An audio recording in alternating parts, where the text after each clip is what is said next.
Right moment.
Oh, sorry.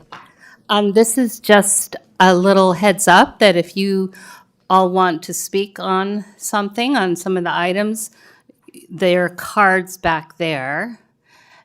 And then I'll clarify more once the meeting gets started in a few minutes. But if you intend to speak, you're going to need, we'll need you to fill out one of those cards.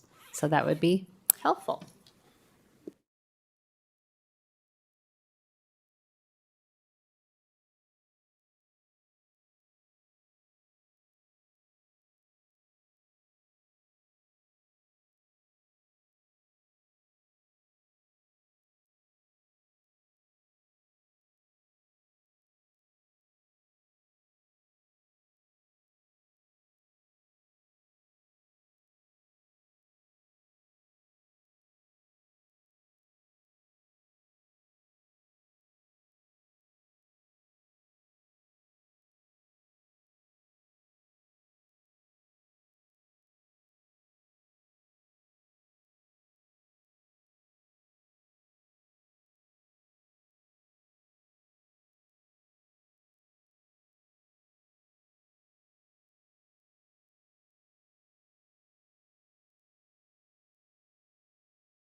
Those are the first times.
Good evening, everybody.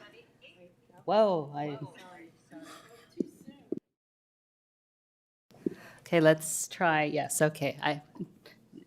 It's awful to hear yourself echoing back at you. So, all right, good evening, everybody. We're going to call to order the City Council meeting of Tuesday, September 12th.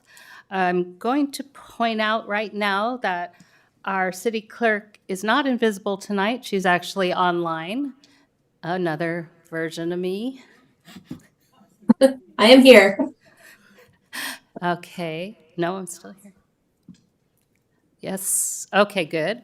And someone can mute the real me too if they want to. No. So the city clerk is participating online, as is our city manager tonight. So we're going to be kind of managing the back and forth online. So I ask everybody's patience as we try to do that. So we're going to call the meeting to order. And city clerk, are you going to do that, or do you want me to do it? Yes, I can do it, Mayor. Okay. Councilmember Daly. Here. Councilmember Flagger. Here. Councilmember Lee Ang. Here. Vice Mayor Weinberg. Here. Mayor Meadows. Here. We have a quorum. Thank you very much. And Councilmember Flagger is going to lead us in the pledge tonight.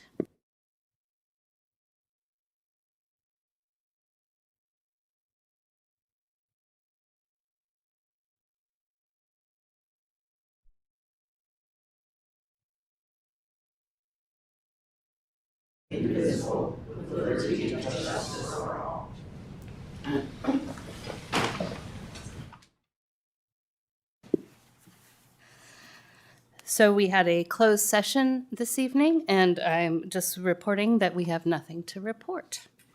So we're going to move on to changes to the order of the agenda. This does not involve the consent calendar, just with our regular agenda. Do any of my colleagues have any changes to suggest?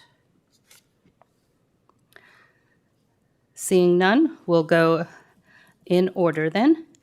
Now we're going to move on to public comments on items not on the agenda. I want to make a couple statements here. I think we have a lot of people who must be interested in our quarterly financial report. Is that why you're here?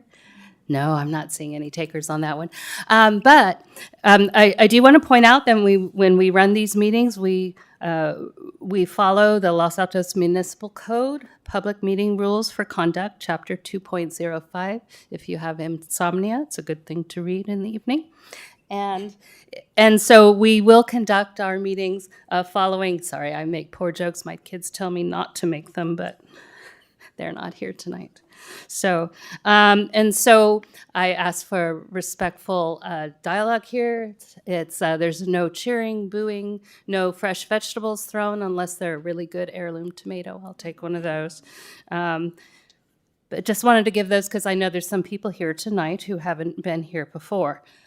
Also, I think some people might be here for item number 18.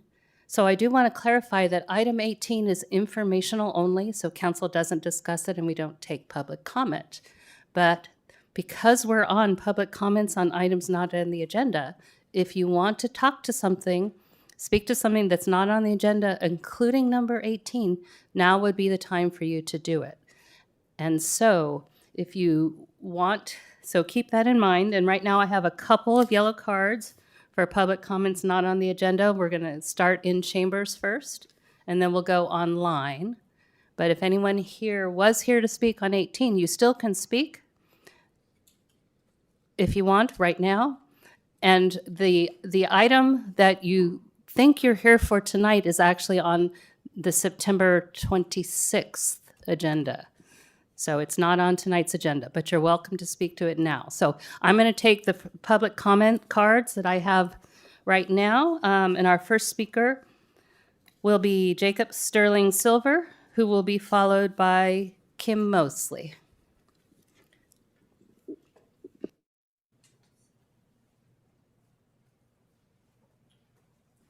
Hey everybody, I'm Jacob Sterling Silver. I'm a local resident, and used to be a knucklehead, got my life kind of straightened out, and I try to work with veterans who have addiction issues through the VA. I did it for about 6 years. Became friends with some of these guys, and we all decided to start a nonprofit to try to deal with veteran suicide and try some different tactics. At the time when I did the printouts for you guys, I thought it was 30,000 since 9/11, and I'm finding out that that number is way off. They're not counting drug overdose, and they're not counting alcohol deaths, unless there's a suicide note that's deemed accidental. So there's a problem. Solution is, I don't know. I'll tell you what I've been trying. I know I can't fix these guys, but I do know hanging out with them, being a friend, and getting them engaged and doing something healthy and fun has been working. There was a guy I knew that was very depressive, and I knew him for about a year and a half. And when I took him down to Fort Hunter Liggett, that's a long drive out there. He was a different man. He was excited about going back to the base he trained on before his deployments, and morale boost, completely different person. I ran into a depressed vet friend of mine who was not good. And I said, get in the truck, we're going skydiving. And he wasn't depressed when he hit the ground, so that was positive. I took another Marine who hasn't been to a range in 5 years, and he told me after shooting some clay targets that the 2 deployments he had and the noise in his head started to quiet down when he was just focused on doing something he used to like to do. Right? I work with infantry guys, special forces guys that were actually out there fighting. And I think some of the stuff that we do to try to help them out might not engage those type of individuals. So I'm just trying anything new. And we're looking for help. We're looking for backing from anybody. Most of it's been coming out of my pocket, to tell you the truth, but we are going to try to get on the map and give these guys the opportunity to do what they want, where they want, when they want, with who they want. And if we start noticing some inconsistencies, I'll funnel them towards a friend of mine who's a special forces guy. The guy in the picture on the right, that's one of the first 100 Marines to hit Afghanistan after the towers fell. And it doesn't matter how much of a chip on their shoulder they got. When they talk to that guy, he's gonna let them know his journey on getting some help. So we're trying to collaborate with everybody. I'm trying to reach out to Stanford University and get some of the college students to try to work on this on the business end. I'm just a union iron worker. I'm not a business guy at all. So any help, if you guys have any contacts, send them towards me, please. I'm looking for whatever we can do to get this thing going. I've noticed that it works. They heal themselves. Civilians just can't do it, but we can get them into an environment where they can kind of talk to each other and maybe start to curb these numbers. Thank you. Thank you, Mr. Sterling Silver. And I neglected to mention a couple things. One is that we're doing 3 minutes, and our city clerk is very good at reading my mind because I forget that regularly. And the other thing is that when people speak at public comments not on items not on the agenda, by law, we're unable to discuss or take action here and now because it was not agendized, but it is good to give us the heads up, and we could always address it at some other time. So with that, Ms. Mosley is next, and then Jennifer Lance will be after Ms. Mosley. So Kim Mosley, Los Altos Chamber of Commerce. I just wanted to follow up in support of Jacob. We're making him an honorary chamber member, and I just support the work that he's doing for our veterans. He's, hanging out, making barbecue, really connecting with these individuals and making a difference. And so if there are individuals online or in person that want to connect with him through the chamber, we're happy to help facilitate as a connector in any way we can. So, thank you. Thank you, Ms. Mosley. All right, Jennifer Lance. Good evening, thank you. I'm here to speak to an item that's not on the agenda, the potential rezoning of, I believe it's the CT tract in the housing element, which would include the Rancho Shopping Center. I attended the Planning Commission meeting last week. There was a lot of emotion around the potential rezoning and the potential development of housing, which I understand is not something that's currently contemplated, but it's clearly something that could happen under that change. And I wanted to comment tonight because I think there are 3 things that are really important in making a community. There are a lot of things that go into a community, but 3 things really strike me. One is a place to live. We need more of that, absolutely, no question. The second is a place to connect with others in your community. And the third is a place to get all the stuff done that we need to get done. And right now, Rancho serves two of those purposes. It's a place to connect. You see your neighbors, you see your friends, my kids hang out there. And it's a place to get stuff done. I was there on Sunday at Andronico's. I'm going there tomorrow to mail a package. I'm there typically several times a week, as many people are. And if the housing element and the zoning change happens such that both a fully residential redevelopment is possible and a mixed-use redevelopment is possible, I think that would be a mistake. And I urge you to adopt a change that requires that any further development there be mixed use, because that will not only provide the two functions it provides to us now, it will also provide the housing element. And I think that is the best possible resolution for that parcel. Thank you so much. Thank you very much.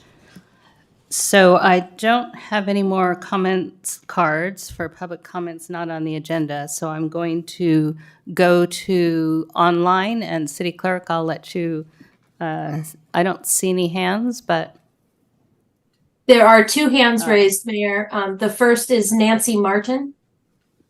okay. I was in the wrong screen, thank you. I'm here. Can you hear me? Yes, Whenever you're go- ready, go Nancy. right ahead. Okay, great. Yes, my name is Nancy Martin, and I'm a 30-year, wish it was 30-year-long Los Altos resident. I was hoping we'd be discussing Rancho tonight, but I guess that's been postponed. But I still like to voice my opinion in including Rancho in the housing elements plan. So I've been following the progress on the housing element for the last couple of years, and I understand the terrible predicament that you, the council, and every other city in California are in because of what our state legislatures have done. But what I object to most is that Rancho was allowed to stay in the housing element plan. I remember the residents were very upset about the site being included, and they asked you not to put it in the plan, but it doesn't feel like our voices were heard, and we'd like to know why. So, in addition to being included, it feels like the Planning Commission and Council have bent over backwards to make it more desirable to the developers, should Mr. Vidovich decide to sell. And I object to the getting rid of the density limit up to 236 units, eliminating the floor to area ratio, allowing a large structure with underground parking instead of our wonderful, convenient drive-up parking, dissolving the design review commission, removing the requirement for story poles, and it's very upsetting. Rancho is really important to everyone who lives here, just like the previous speaker said. It was a big factor in why we decided to move to Los Altos. We fell in love with it as we drove down Magdalena. It's part of the Los Altos brand. It's part of who we are, and we don't want it replaced, especially by high density housing. Even if there are stores on the bottom floor, we still wouldn't be able to just drive up to them the way we do now. We would have to go into underground parking. So I just wanted to voice my opinion. I know that I'm not alone in this. It's a pretty heated topic right now. And I would like to see it taken out of the housing element plan. I know it's already been submitted, but we'd still like to find a way to get it out of there. Thank you so much. Thank you, Ms. Martin. Roberta Phillips. Hi, it's Roberta. Can you hear me? Yes, we can. Good. Thank you. I was looking at the Los Altos magazine that came out with the town crier, and I was very disturbed to see the article about our partnership with Dubai. And I went on Google and I typed in Dubai homosexual. And homosexuals in Dubai can be put to death or put in jail. And Dubai has, Roberta, hold on. I'm sorry, Ms. Phillips. I think you're referring to one of the consent items. So we're going to be talking about consent next. So I realize Okay. it's just a moment or two later, but really you're not making a comment on an item not on the agenda. Okay, I'll just raise my hand when you get to the consent items. All right. Thank you. Thank you. Thank Okay. you. The next speaker is Shrikant Shankar.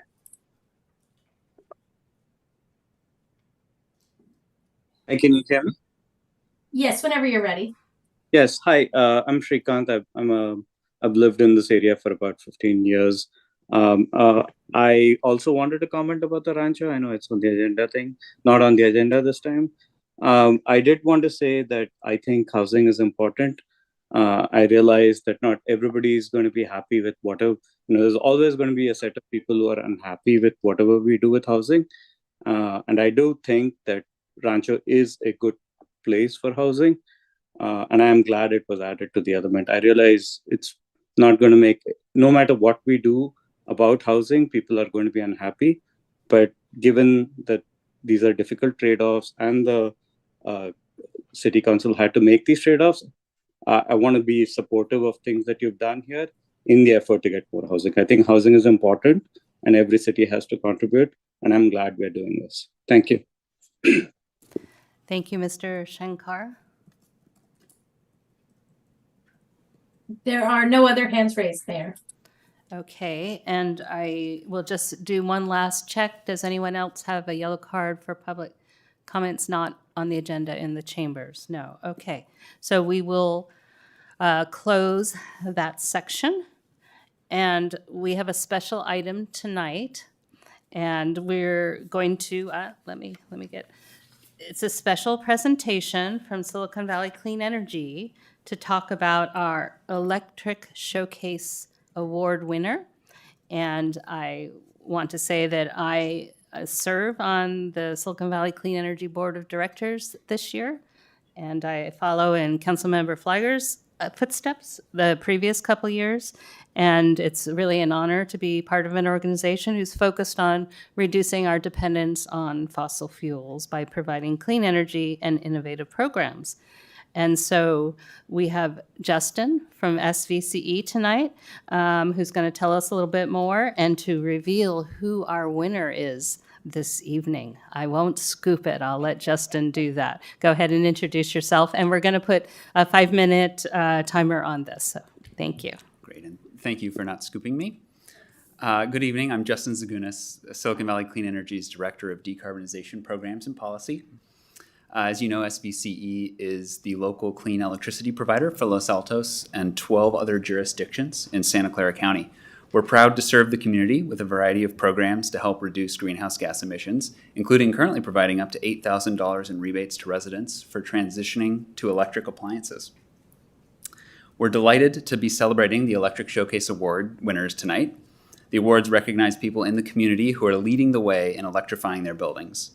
One of our 16 winners is Tom Twaddell, a resident here in Los Altos.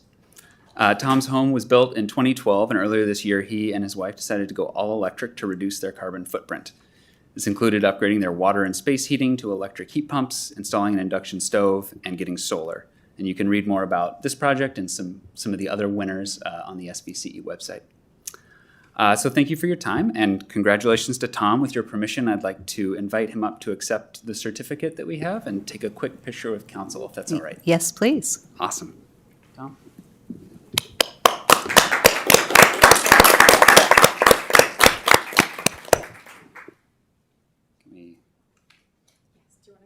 Oh, do you want us to come down now? I thought you were going to say a few words. Okay, well, we'll come down. We're all spruced up, so yeah.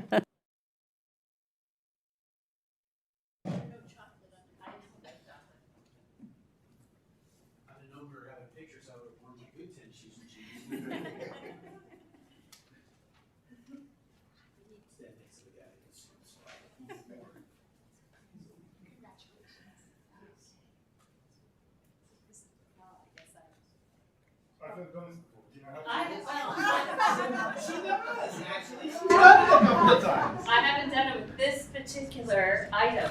Congratulations. We'll be over after the meeting. You should demonstrate your induction cooktop. I'm teasing, but would y'all mind? Is there such a thing as an induction bar? An induction bar. 2, 3. Thank you so much. Thank you. Appreciate it. Congratulations. Thanks, Justin. Yes. And that is it for me. Thank you. All right.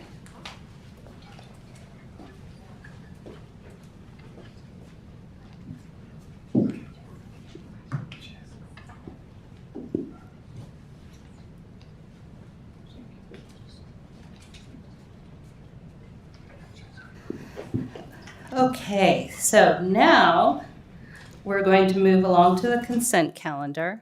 And before my colleagues weigh in on the various items and if they want to make any comment, this is the time where I'm going to give the public a chance to comment on any consent item. Those are items 1 through 11 tonight.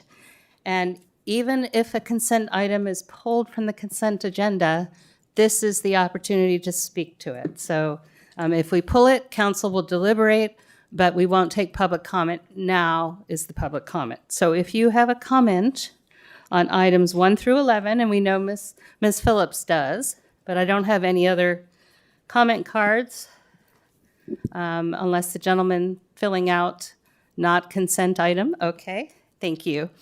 So I think we're good to go online, City Clerk. Roberta Phillips. And we'll do 3 minutes. Hi, thank you for giving me this opportunity. So I was saying that in the Los Altos magazine, they were touting their partnership and their the Chamber of Commerce with Dubai, and I am familiar with Dubai because my daughter actually traveled there for business, and I typed into Google Dubai and homosexuality, and homosexuals in Dubai can be put to death or put in jail. They are very, very anti-Semitic and have a very, very poor record of human rights. And they said they're planning on doing this again next year.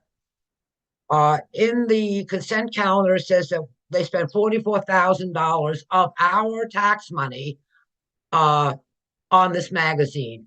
And I would request that and they're planning on doing it again next year. So I think that we need to have really good morals, really good values, and not support this effort and deduct the $44,000 from the money that you're planning on giving them over the next 5 years. Because I think that this is really despicable. I think we need to be tolerant. think we need to support our friends and neighbors and be kind and not support this kind of activity. And I hope you will pull this and discuss it because I think it's really worth a discussion. Thank you. Thank you, Ms. Phillips. So There are no other hands Yeah. raised. Okay, that's what I was seeing as well, and I'm not seeing any yellow cards for consent items. So with that, I'll bring it to council, and we have items 1 through 11.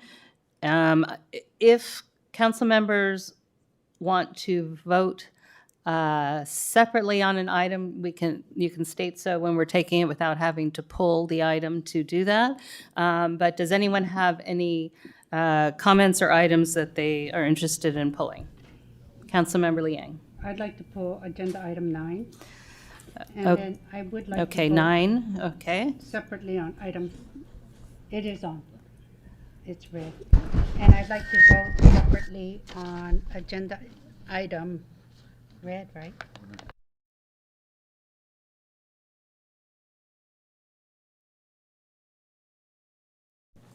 And then I wanted to vote separately on agenda item 7. Mayor, I can comment on the voting separately. Yes. Councilmember Lee Ing, you can vote on the whole consent item and the record, and you can say, I'd like the record to reflect that I am voting no on 7, if that's what you intend to do. So we don't have to chop it all up.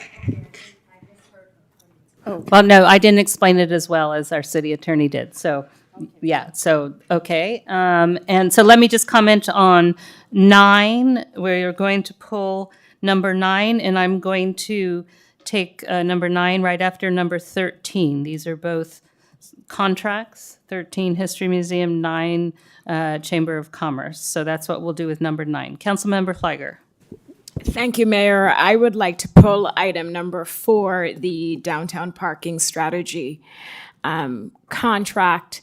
And then on item number 10 regarding the commissions, I have a small change. I hope we don't have to pull the item, but if it requires discussion, then I'm going to request that we pull item 10. So through the mayor, I could point out the change that I'm going to suggest for item number 10. Okay, that's good. Let's address number 4, downtown parking strategy. I think we'll put that after number 9. So we'll do 13, 9, and 4. And then you have a comment on number 10, and I, yes, so go ahead and make your comment. Thank you. Thank you, Mayor. On page 154 of the agenda packet under Commission Liaison Assignments, on agenda item number 10, it currently reads that commissions may assign individual commissioners to act by a majority vote as a liaison to other boards, commissions, and agencies.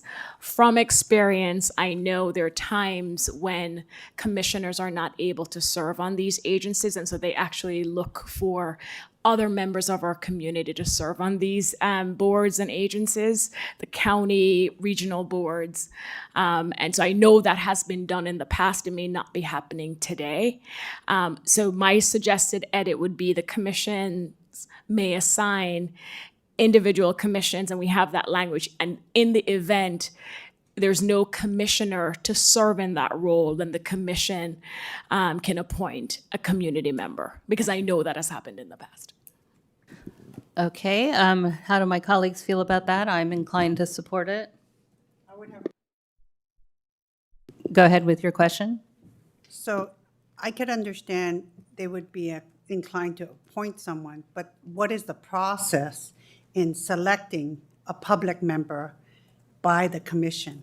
I don't think we have a clear process on that yet, so I would be hesitant to add that amendment until All we right, have so let's, what do you two feel? Do you want to just pull to discuss?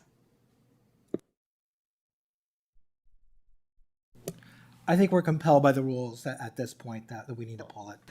All right, so we're going to pull number 10, and let's see.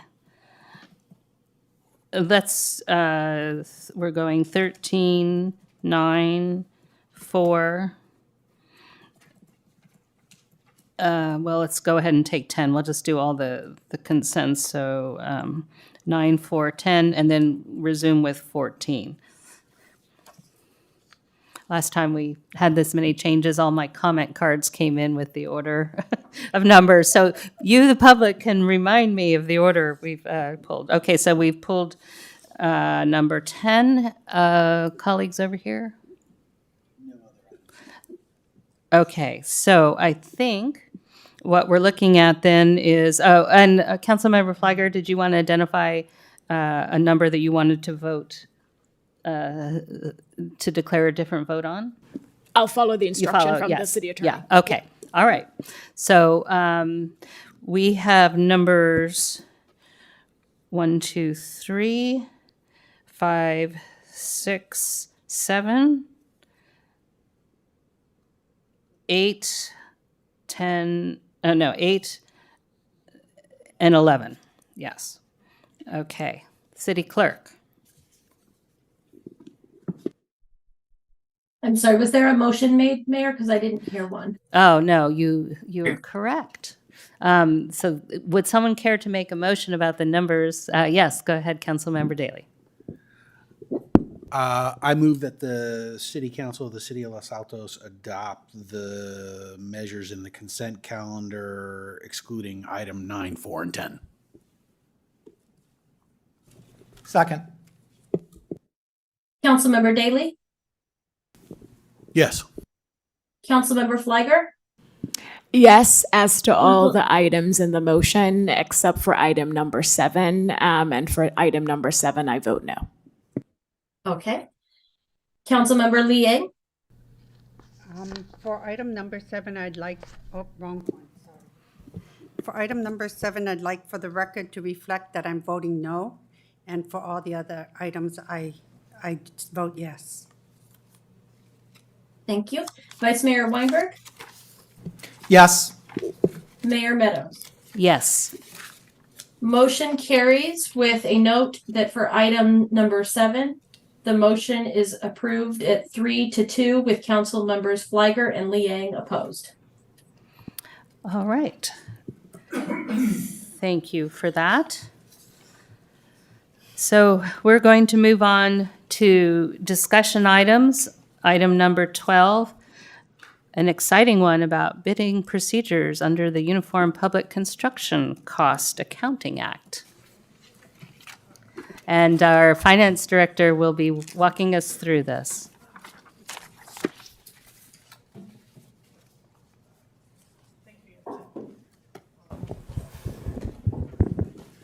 So good evening, Mayor and the City Councils.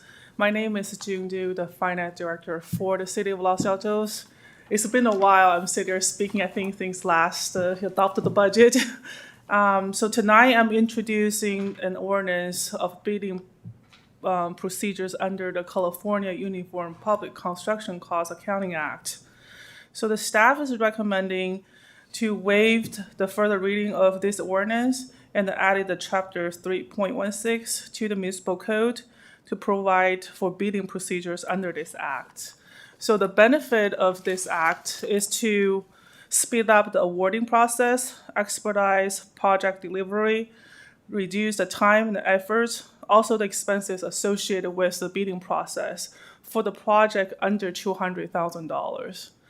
So it's pretty simple. I don't have a PowerPoint presentation, but right now I'm waiting. I will answer all the questions you might have. All right. So do any of my colleagues have questions? Councilmember Liang. Oh, thank you for the information you provided, and I greatly appreciate the report you had given. We had also submitted some questions, and I like the idea that we could have in our policy and to strive for ensuring that we have multiple bids. If we do that, qualified multiple bids, and I recognize that. Would that be something you would like us to include in the motion, to have in our policy, to include in the policy, or just provide us direction after? You want to answer that? Right. Tonight, you're just approving the ordinance that's necessary so we can use the Construction Cost Accounting Act. If you want to do something else, I would not put it in the ordinance. I would take a motion on the ordinance because the ordinance is very statutorily defined. And it lays out all the bidding procedures and what's exempt and what isn't.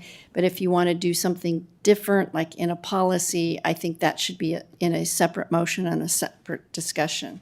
Okay, thank you. Thank you for the clarification. Yes, Councilmember Daley.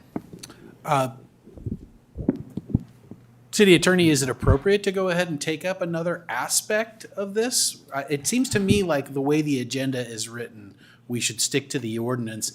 And this issue is important, but I just don't think that the way the agenda is written, we can take it up tonight. I think we would have to bring it back. You could, so you vote on the ordinance, and if you want to give direction for us to come back and explore a policy that would look at how you set it up, because right now, we would have to put something in our purchase policy, I believe. Yes. Because right now, the Uniform Construction Act is just going to be, we're just going to follow the statute.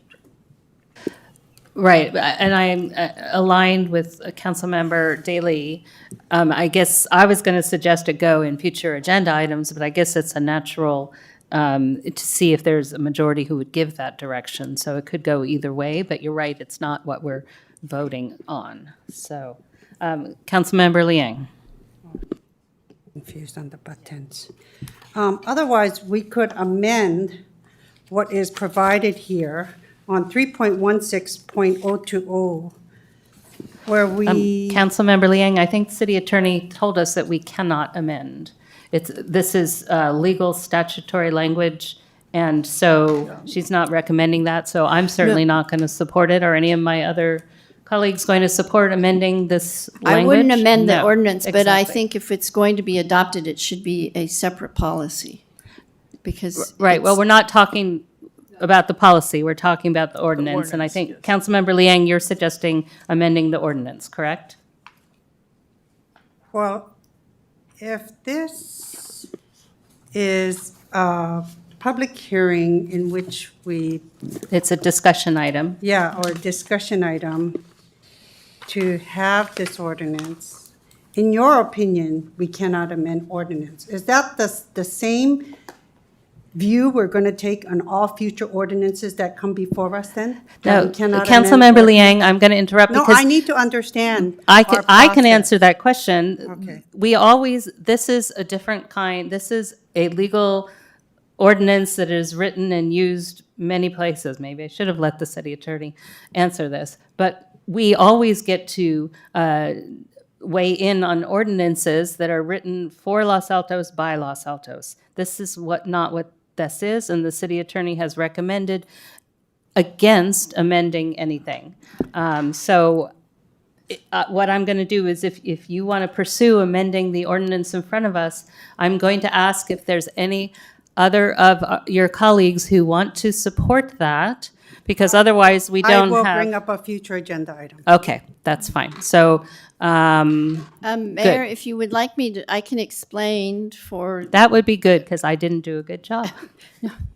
A lot of times we do amend ordinances after, when they're introduced.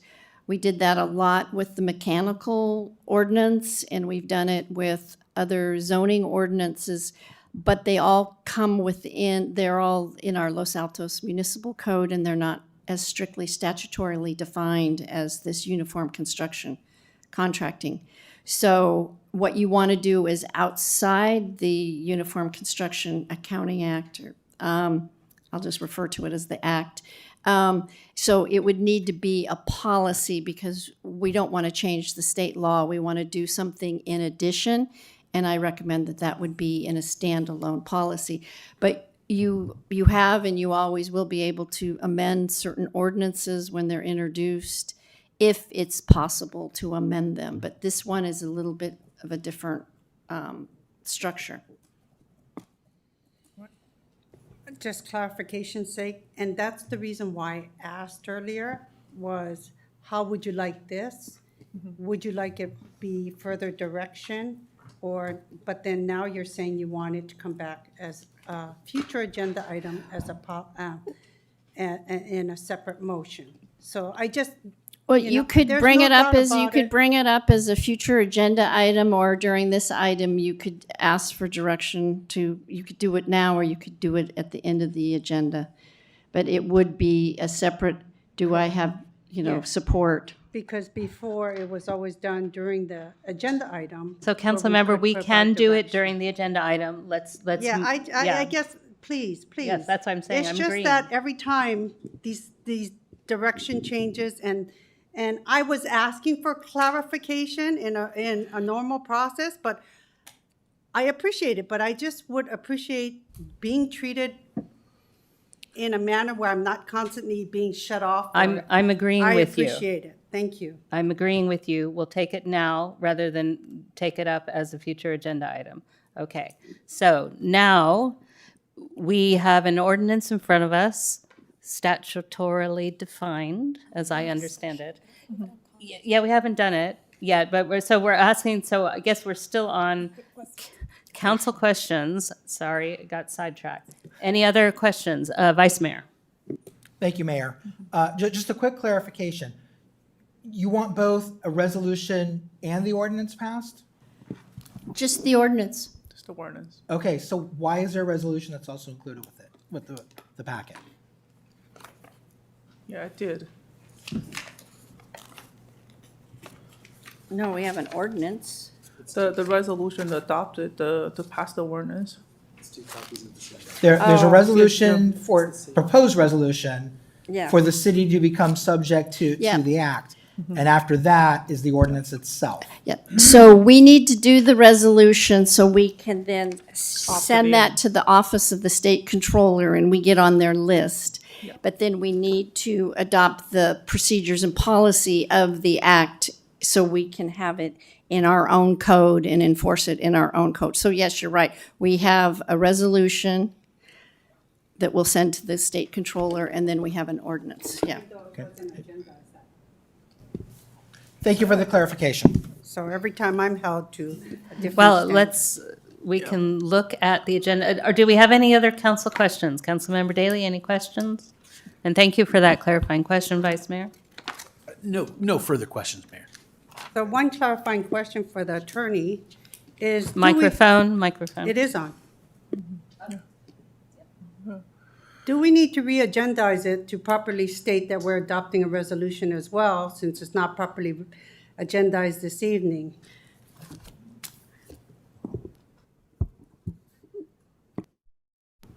I don't think so, because we need to, as part of the act, and I think we need to opt in and we need to send this resolution to the state. So I think it would be in substantial compliance.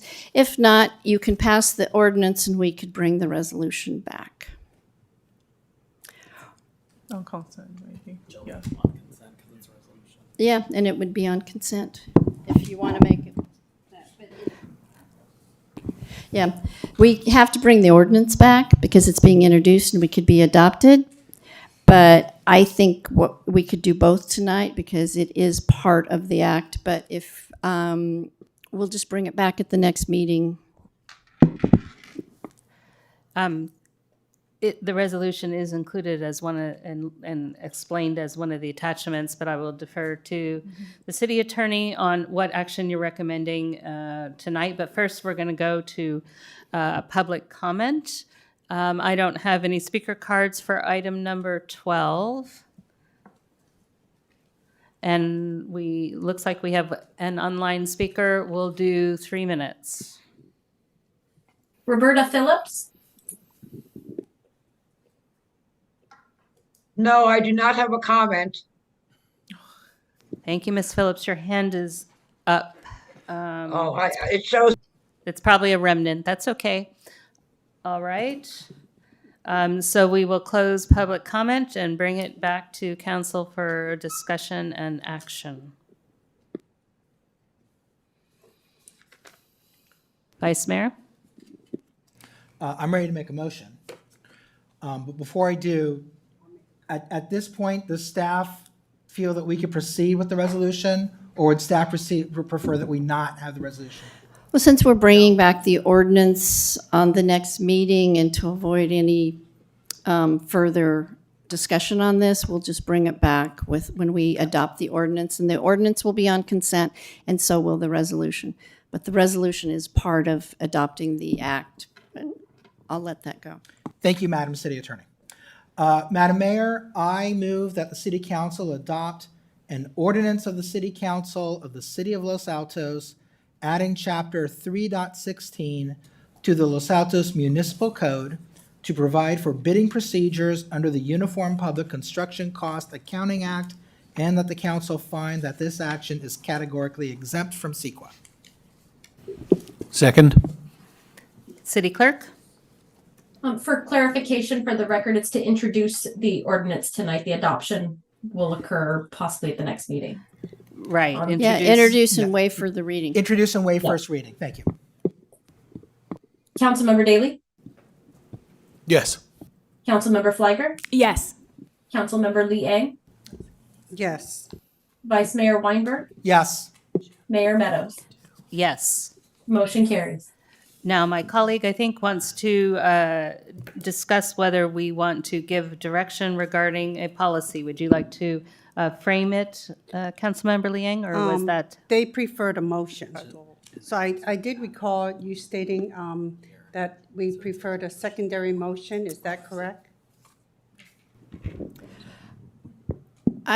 You could say you want to provide direction. Okay. We don't earlier- really need a motion, just direction, but Madam Mayor, but before a motion is made, can I ask a clarifying question of staff? Yeah, but we're also saying, This when is we being give like- direction, we don't usually make a motion, but we're not ready to give direction because we haven't discussed the merits. But please go ahead with your question for staff. Thank you, Madam Mayor. In the question and answer that was distributed to the community and to the council, the council member's question was asked and there was a response from staff. Staff went on to say that it does not recommend including this requirement in the ordinance. So I just want to make sure, does staff still stand by that recommendation? And if so, could staff please explain it? you can, no, we said that if the asking for 3, we did not want that in the ordinance, as I explained earlier, because it's a statutory I wasn't going to put ordinance. it in the ordinance. It would be a policy. That's where we're, Yeah. Okay, so this is simply a question of putting in the ordinance. Does staff have a position on the wisdom of the recommendation as a policy for the city?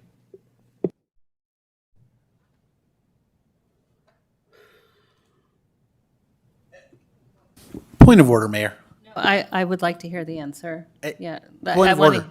Well, You need to rule on my point of order because this is not on the agenda. Having a discussion on whether or not staff supports this particular policy implementation we of we multiple- already agreed, whether it was a good idea or Just not, that we would provide consider direction if we're going Yes. to bring it back or not. Yes. So So I'm waiting for staff's answer, and then we can see if there's any support on the dais beyond Councilmember Liang. That's how we're doing it. So staff, do you recommend a policy? Is that the question, Vice Mayor? Do you recommend a policy along the lines of what's been discussed? why don't we just get direction on bringing this back or not? And then if it comes back, we can discuss if a policy's recommended, because I do think Councilmember Daley has a point. We're getting into a discussion. Well, maybe, but I mean, Treat this like a future agenda item. Are you supporting it coming back or not? That's just the direction. Do you want it to come back or not as a policy? well, I thought, so we are going a little back and forth. I do not support, I don't see the need for this policy. What do my colleagues want? And then let's wrap this item up so we don't belabor a discussion that's not agendized. I don't support bringing this back Yes. either. I don't support bringing it back. Councilmember Daley. I don't see the need to bring this back. Yeah, okay. So we're done with the policy discussion. I can make a comment because I didn't get a chance to comment. I think it's unfortunate that we don't strive to seek a minimum of 3 qualified bidders as we get bids for any of our contracts. Our bid that we seek 3 bids for is $60,000 and under. And I think the public should know that it would have been a great policy to also strive to get multiple bids when we get bids for higher than $60,000. Thank you. Okay. I do think that now, I would like the clarification that was offered in the Q&A in response to that read to the public, because I don't think that fully represents. So City Attorney, unless City Manager would care to weigh in from online, but I think it was addressed to us, and I don't want to leave it the way it was left just now without clarifying. Well, we're getting into a discussion of this policy, and I think we should just move on. Because we're now discussing a policy that didn't get direction. And so comments, if it's prudent to do that or not, are even further off the agenda from that. So everybody's made their statements about this, so I think we should just move on. Oh, okay, good. So we are done with item 12 then. So now we're going to move on to item 13. And this is the contract with the Los Altos History Museum. And Mr. Carneseca, are you going to open up? Okay. Good evening, Madam Mayor, council members. The report has been provided to you. City staff doesn't have a formal presentation, but the staff report has been updated to have the language that was sought by City Council regarding current funding that's been provided to the History Museum, as well as a further breakdown of the $65,000 going towards projects, which have been allocated towards 3 projects. I'm trying to get my screen shared. On the agenda, I know that the History Museum would like to have a short presentation, and I have slides to share for them. And I'm happy to answer any questions for staff. Colleagues have questions for staff, or should we have the History Museum go ahead and present, I think, and then we can ask all our questions at once? Okay, Director Ward, yes.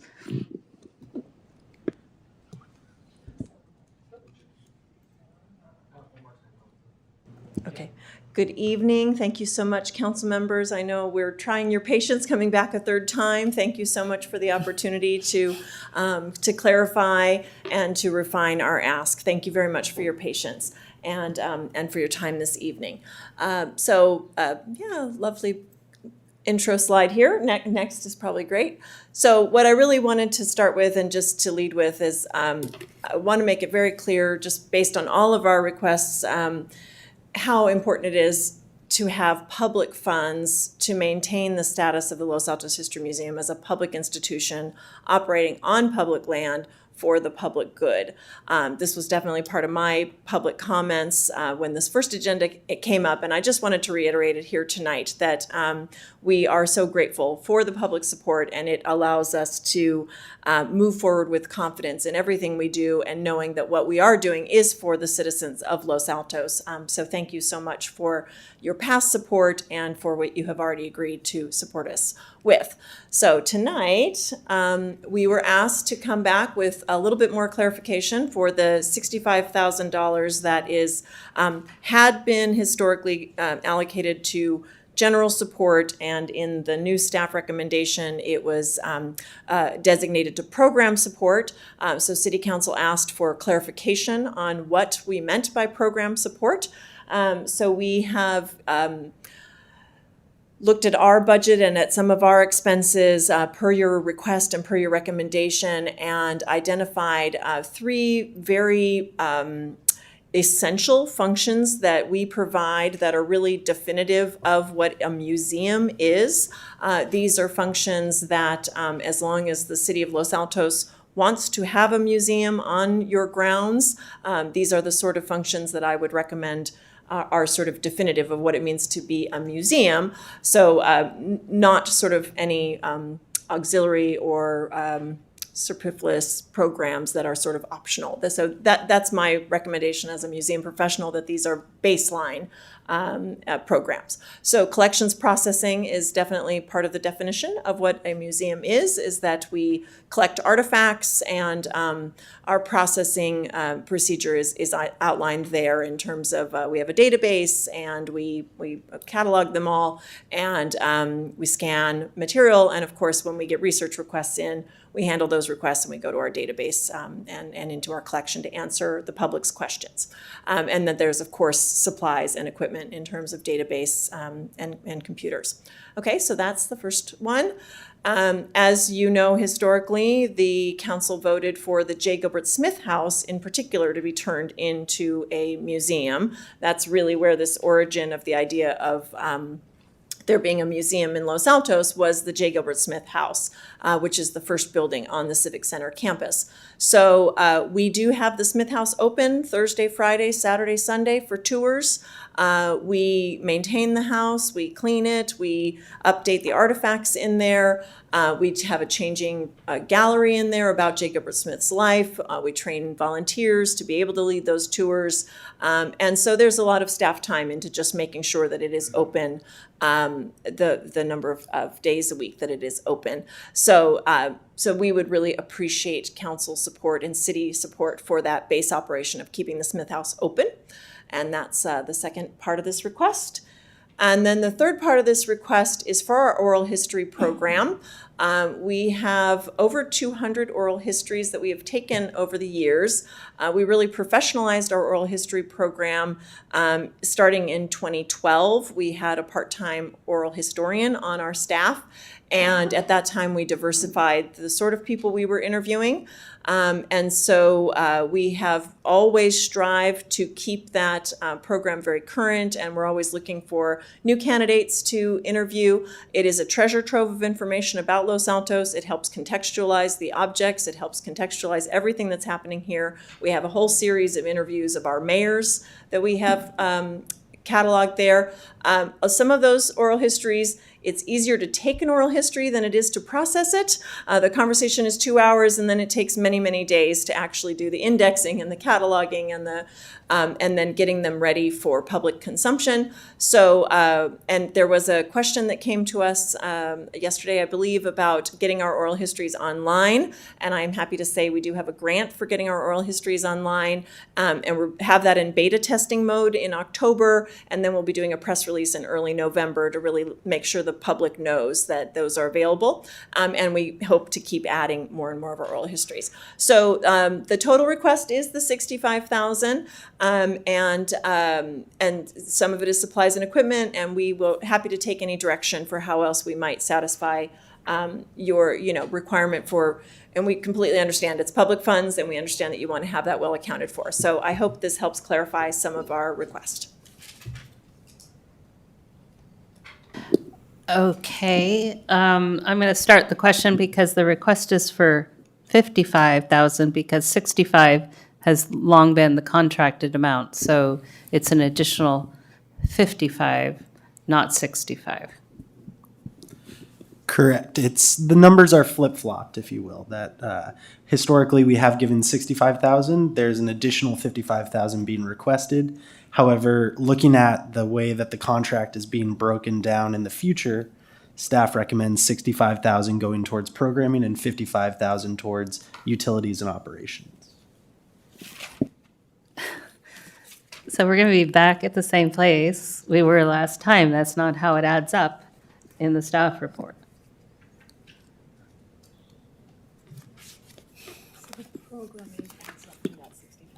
Right. Which is, yeah, okay. Yeah. Oh, God.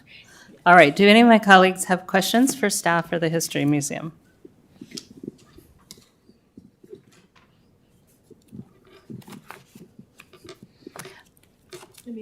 Yeah, yes.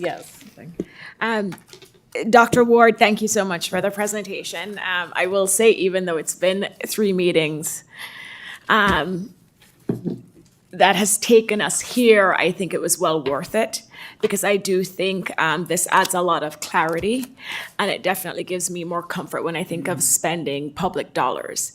Now, as you may know, as part of the city's new contribution policy, we also require our nonprofits or local aid entities or any other entity that we may give public funds to do either an annual report or maybe at the end of the term of the contract, depending on what we do with a specific entity.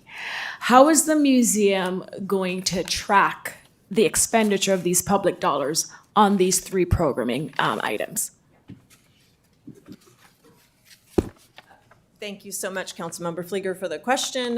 In fact, I was just speaking with my board president about that today. We are very aware that we will need to be presenting a formal report to you at the end of the year. And we have, certainly we have an accounting software that is flexible and will allow us to track this. We have already a collections code and a Smith House code and an oral history code.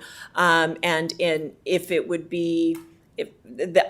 current thinking would be to give you the profit and loss for all of those codes and to show you that we spent more than this on those initiatives and of course the other requests. So I think that will be very easy for us to put together that package for you. Great, thank you. And I know Mr. Karnasek and Mr. England can help you put together the report, the type of information that should be contained in the report. But I'm happy to hear that you'll be able to do some kind of tracking. Thank you. Okay, if my colleagues don't have any more questions, we'll go to public comment. Again, I don't think I have a speaker card for item 13. I'm not seeing anyone here in chambers, so let's look online. I'm I not currently seeing see no hands. no hands online. Okay, so we will close public comment and we will bring it back to council for discussion or a motion. Vice Mayor. Thank you, Mayor. I really want to thank everyone who has been involved in this process. This has been a difficult process for the council, but it has been an extremely challenging and arduous process, I know, for the History Museum and for city staff. And I really do want to express a heartfelt thanks for everyone who has been involved in this process. It has been useful to me as a decision maker. I think that future councils and members of the public will be able to look back on this process and have a better understanding of how we got to wherever we're going to end up tonight, certainly more so than we were able to peer back into what happened in, 2005, 2008. So that I really don't mean that as an empty platitude. I really, really want to thank you from the bottom of my heart, both the museum and city staff. I really don't have any more substantive comments. As structured, I can support going forward with this arrangement. Okay, Councilmember Daley, anything? No. And then my colleagues, all right. And I'll just echo appreciation. I think we came a long way from where we started. My confusion notwithstanding, or not, whatever one phrases that, never mind my confusion, but the additional, I just want to make clear to the public that, yes, the program, you laid out 65,000 of programming, I appreciate that. That's the amount we've been paying, but what we were talking about was also defining the increase of the 55,000, which covers operations. So it's very much more clearly defined. And so where I was kind of thrown was by your focus on the programming, but I do appreciate the detail. All the detail is helpful to all of us. So we appreciate the look in and we appreciate the reports. And I do want to point out that when it was added up and including this additional 65,000, the city would be supporting the History Museum to the tune of, I believe it was $265,000 annually. So I think the community needs to know that, because I think sometimes we up here have felt like you're saying we're not supporting you. And I don't think that's borne out by the numbers. And it's not borne out by what we feel individually as well. So I want to, with that, I will be quiet. Anybody, yeah, okay. I'm ready to Councilmember make the Flygler, motion. Go ahead. Go ahead and make the motion, I'll second it. Oh, okay. Happy to. I move that we authorize the city manager to execute a new contract with the Los Altos History Museum in the initial amount of $120,000 annually for the next 5 years. I'd be glad to second the motion. City Clerk? Councilmember Daley? Yes. Councilmember Flygler? Yes. Councilmember Liang? Yes. Vice Mayor Weinberg? Yes. Mayor Meadows? Yes. Motion carries. All right. Thank you for serving all of us and our community so well. You have champagne out there? Train days, okay. All right, thank you. And so another contract item then we're going to move on to, which was pulled from consent. So number 9, which is the chamber item. So Councilmember Liang, do you want to speak to this? Yes, I had pulled this item, and if I could trouble Kim, would you mind? Because I think I'd have some questions. I pulled this item because we received a letter and a comment now this evening regarding the concerns about Chamber's partnership with the country where public rights is at question. And I just need to better understand how the Chamber is deciding which countries are being chosen to partner with. So just to reassure council and our community, the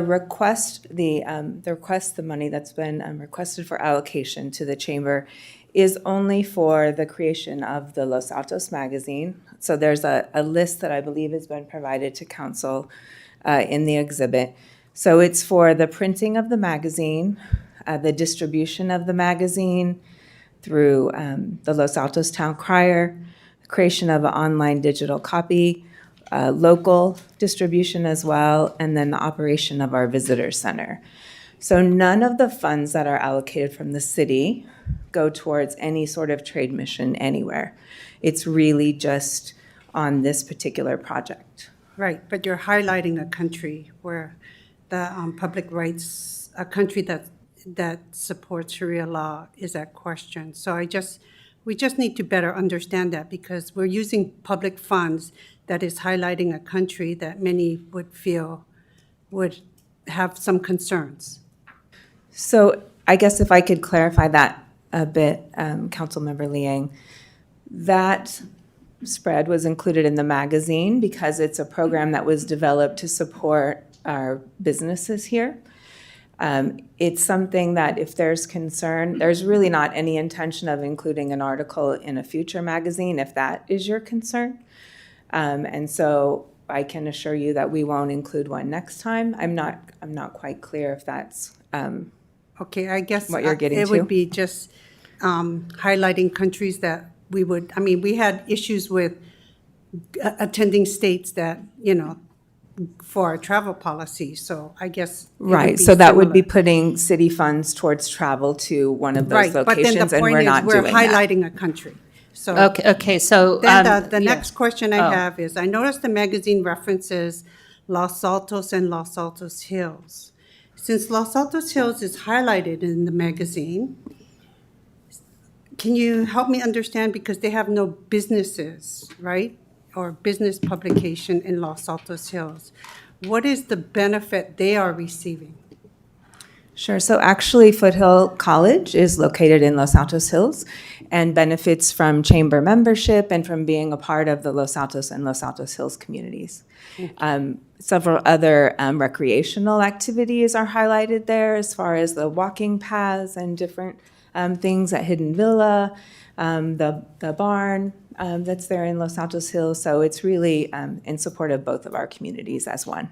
Okay, so can I find out how much is Los Altos Hills contributing, since they're also highlighted in this magazine that Los Altos is funding? It would be great for me to know. So I don't know the actual figure. They do advertise in our publication and do support the chamber at some level, but I don't have a figure. I'm not prepared for that. Okay. So I want to ask, so we're talking about the contract that's in front of us and concerning the money. So you've asked these questions. Do you have more? Because I want to make sure we try to focus on the contract. Do you have other questions? But I guess the contract is clear on that we're funding this magazine. And if it's a magazine that's mutually highlighting another city, it would be good to understand if that other city is contributing as well. And that's what I think I would like to know, as well as our taxpayers whose monies we're using to fund this. Mm-hmm. So I just felt that it was reasonable. And once again, I appreciate it not being rushed when I ask my questions, because I don't rush you guys when you ask your questions. So should I have or should I not have any other questions? I just would like not to be rushed. Sure, sure. And if you could take the I time can to clarify. respond, that would be great. Sure, and Thank I can you. clarify a bit for you too. Los Altos is really our business center, right? So that's where our primary businesses are located across all 7 business districts, in addition to our hotels here.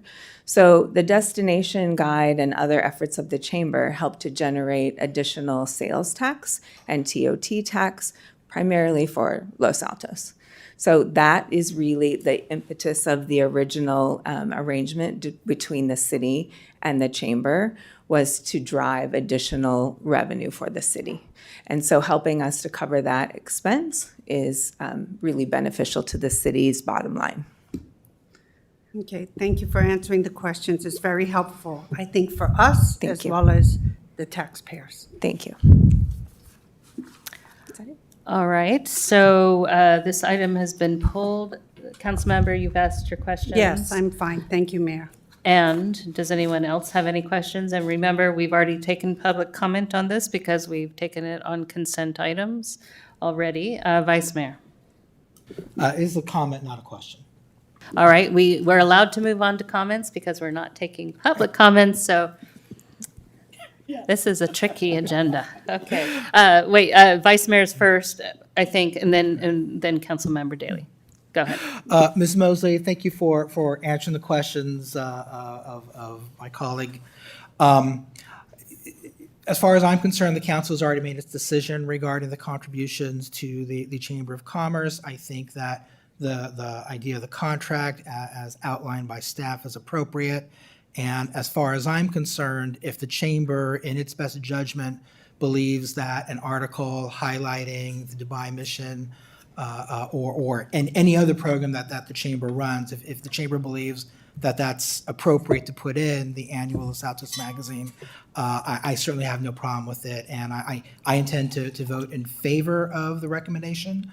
And that is without qualification as to what is put into the magazine. Thank you. Thank you. Councilmember Daley. I'm not interested in having editorial control over the magazine. That's your job, we have ours.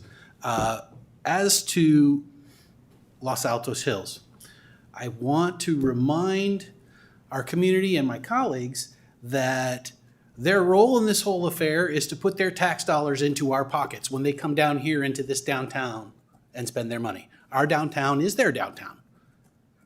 And it's wonderful that in addition, they also advertise and that they also provide other support. But I think it's moot. I think it's irrelevant because the fundamental mission is to support our business districts, our business community, and to bring in tax dollars. And I think you're doing a fine job, and I'm going to vote for this. Thank you. Are you going to comment? I'm good. I'd like to make a comment. All right. The most important thing is that we get the information that the public would have. We get questions answered. And that's my job here today, is understanding how taxpayer monies are being utilized, how much other cities are contributing, and this is what we need to know. It's not a matter of, I'm not saying whether we want editorial, a hand in editorializing the magazine. That's not my goal today. My goal is better understanding because we are concerned. I mean, other agenda items, we voice concerns about how other people are treated. And if we're going to highlight a country where public rights is a concern, I think it's important that you know that as well, because our public has voiced it. We've heard it in a written form as well as you've heard it as a comment today. But it's not about, whether or not this contract is going through. There's no doubt about it, but we just need some answers. Thank you. Thank you, Councilmember. I think we've heard the questions, we've heard answers, we've had a little bit of discussion. I have no problem with answering questions. My job is just to keep the meeting moving forward, so that is my motivation. And with that, may I have a motion?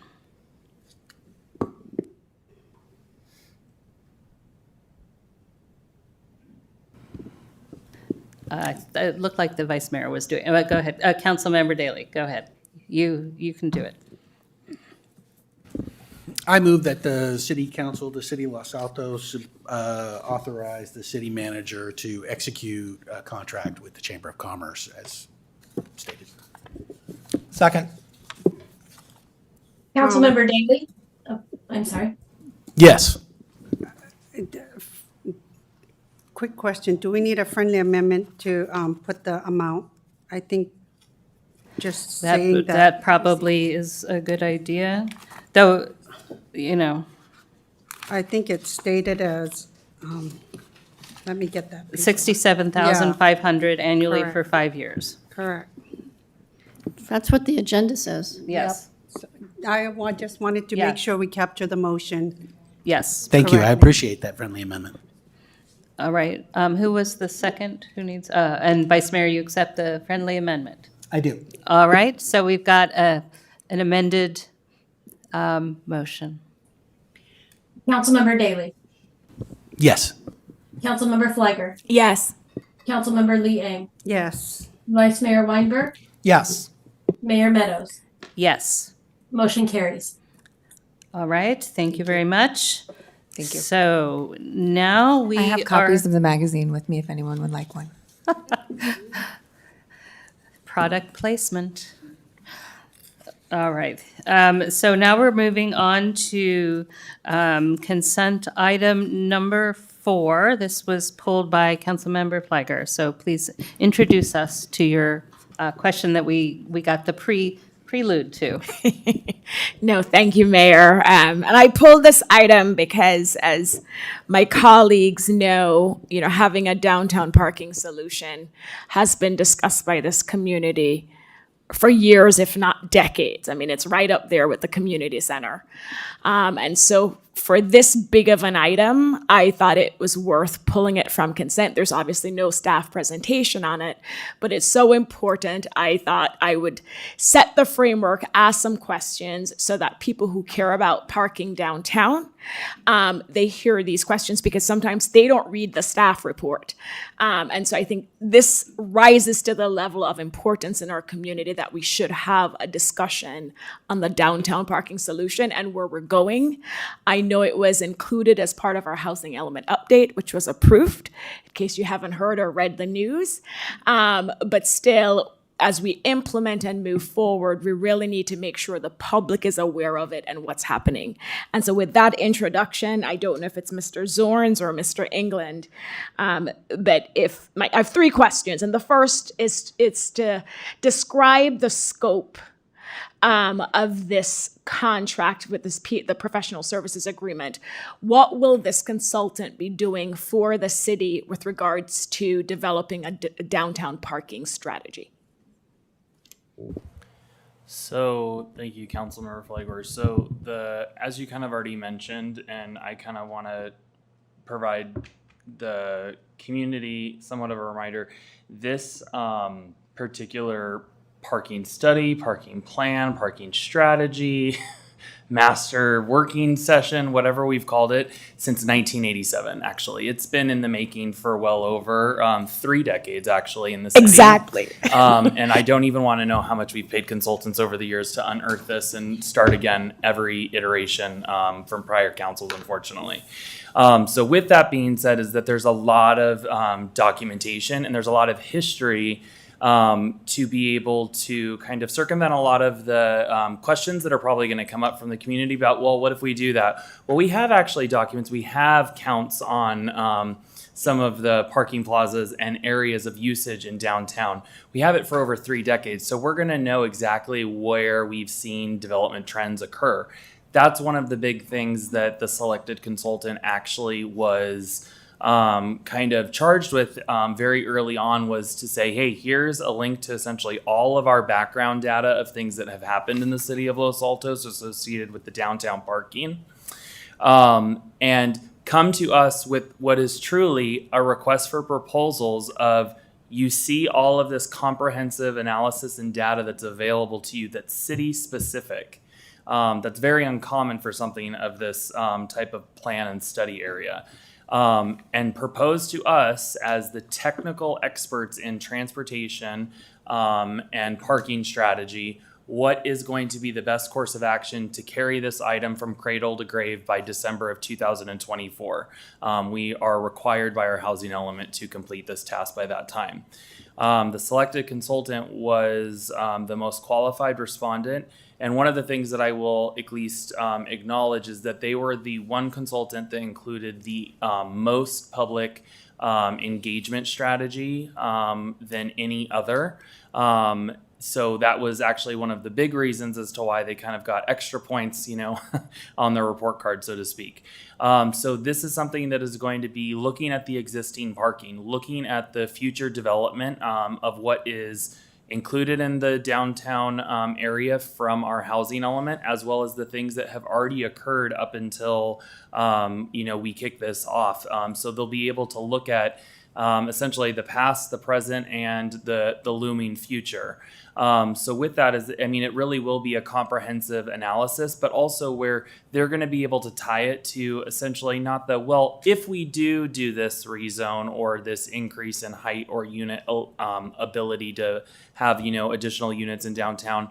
Well, we already know that. We promised that and guaranteed it in our, HCD, contract for our housing element. So they're going to be able to extract that and actually provide us with a useful document that we can deploy, in real time. And really also one of the really great things that the selected consultant was selected for is that they don't just say, here's your plan and, you need essentially, you need to do what Palo Alto did and you need 5, public parking garages. No, it's a strategy of you do this bullet point, then you move to this, you then move to this. And then they also draw the nexus about the funding components of it as well. So it is that comprehensive approach where previously it's been kind of almost fragmented or segmented over the years, where this actually brings everything together so that we actually have something that's actually deployable.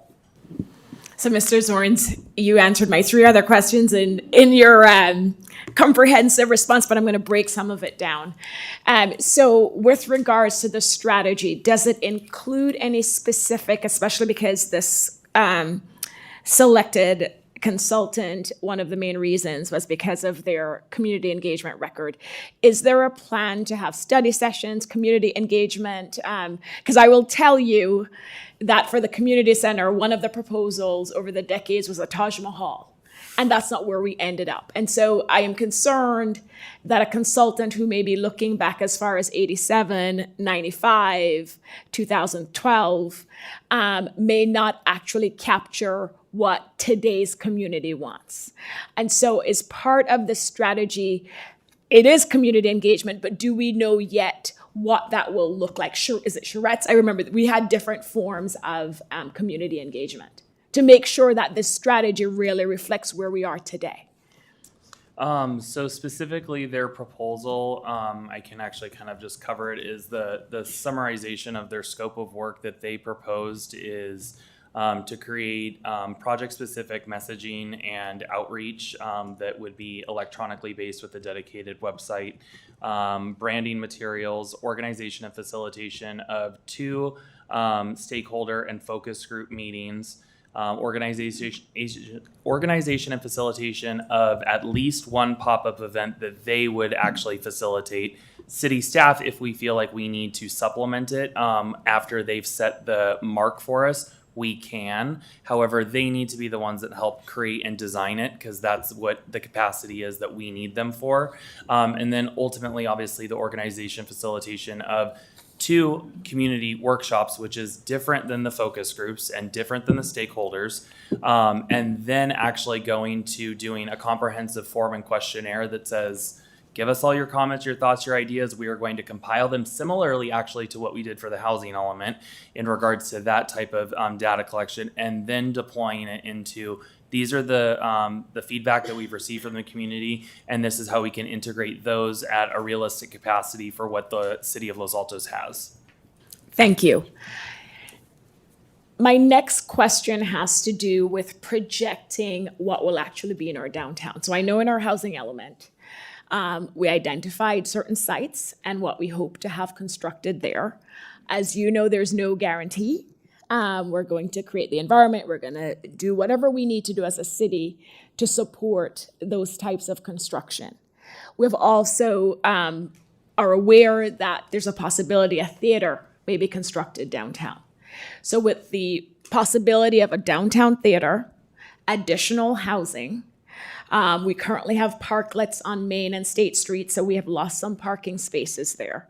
And I can't think of anything sitting here, what other vision or plan there is for downtown that would impact parking spaces.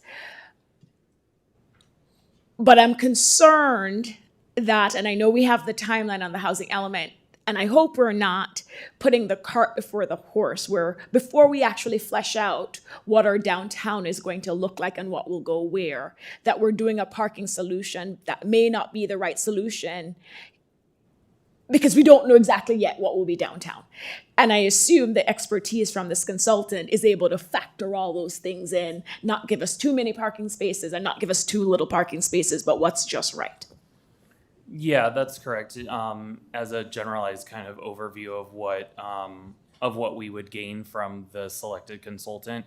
In general, though, I will at least acknowledge and state is that, for example, for what is contained in the housing element and how that would potentially reflect or segue into potential parking demand and need, is that the housing developments that have been built in downtown Los Altos have all parked their facilities for the residential products that have been established in downtown. None of them have built without actually providing on-site parking. So the actual strategy for the parking of downtown is not to be able to segue further parking reductions beyond what state allowances that we have to adhere to, regardless of local ordinance. So, for example, if someone were to submit and request density bonus, Government Code 65915 subsection P is prescriptive, and we have no option but other than to allow for those specific parking ratio standards. So we are not trying to accomplish that. And I did poll existing projects that are either in the project pipeline or have been constructed. Every single project has actually provided more on-site parking than the density bonus regulations actually require of them. That's what you call developer and market-based parking ratios. And that's what we have been seeing as a developer trend up until this point. At the end of the day, we will build or do whatever we have to with manipulation and changes of our downtown parking based on what our commercial core actually requires and dictates, which is how we've continued to respond over the years anyways. So we are further, gonna strengthen what we know and what's the best practice and approach moving forward. Thank you. And my last question has to do with that December 2024 date, because I'm not clear on it. What will happen? What have we committed to HCD will happen by December 2024? Because I think I've heard different things. Is it that we will issue the RFP and select a vendor by December 2024, or what will be completed by 2024 December? So the time frame does actually state that we will have essentially all of program 3A completed, which the title of the program is Prepare a Downtown Parking Plan and Update to Citywide Parking Requirements. I would read the rest of the program, but it's actually one of the very long ones that's a page all in. You can summarize it, Mr. Zorns, please. But it is explicitly for us to assess parking demand and requirements and strategies for downtown and citywide. However, the citywide thing is something that I will touch on in a second, at least to cover so that we are all on the same page. But identifying approaches to address short-term and long-term parking needs. We will then also reflect on what the city will support with the consolidation of city-owned parking plazas. So that's also another program that's in our housing element, as we've provided that we would allow for some of our parking plazas to be converted to some residential uses. So we do need to account for that as how are we going to respond to then the loss of that parking. So this program builds upon the downtown parking lots. We also then have talked about specifically revising our parking standards to be applicable based on whatever is pursuant in the government code. So those are kind of the high levels of what we're going to do, and that has to be accomplished by the end of next year. But bottom line, Mr. Zorns, the plan, there's no commitment to have a parking solution built by December 2024. No, a parking solution, no. So I didn't understand that's where your question was going. However, for the community, is the city, the Development Services Department hosted a planning intern that actually had previously spent the last year and a half actually working from summer and then also throughout part-time while they were still in college for the city of Oakland and their transportation department, actually. That particular intern did actually 3 really amazing projects, 2 of which were very much research based. That intern ended up providing comprehensive countywide parking data that I will be able to use, that we did not just have to pay a consultant, 6 figures for, and for us to be able to bring that back, reflect on it, and be able to integrate that into for the citywide standards.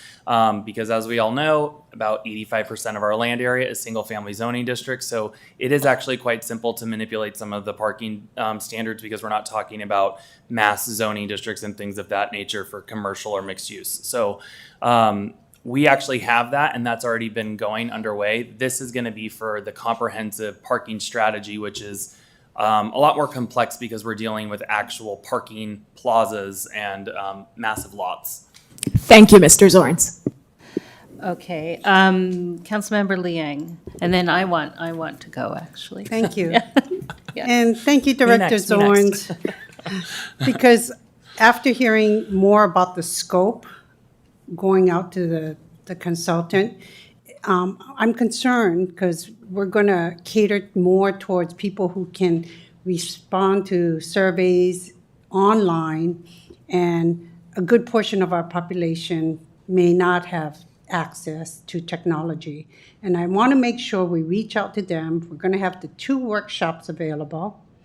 And I just am concerned about making sure we do adequate outreach or sufficient outreach to make sure we get input from all demographics of our community. Like for our senior community, diagonal parking spaces are very important. So I want to make sure when we do this that we are able to sufficiently reach out to all sectors of our community. So it was important to hear that scope tonight because it wasn't in the report the way I didn't see that. And so it was, so the workshops are public workshops, right? And I'm gonna interject really quick and clarify. There's actually, between pop-up events, community workshops, and stakeholder and focus groups, there's actually 7 built-in events.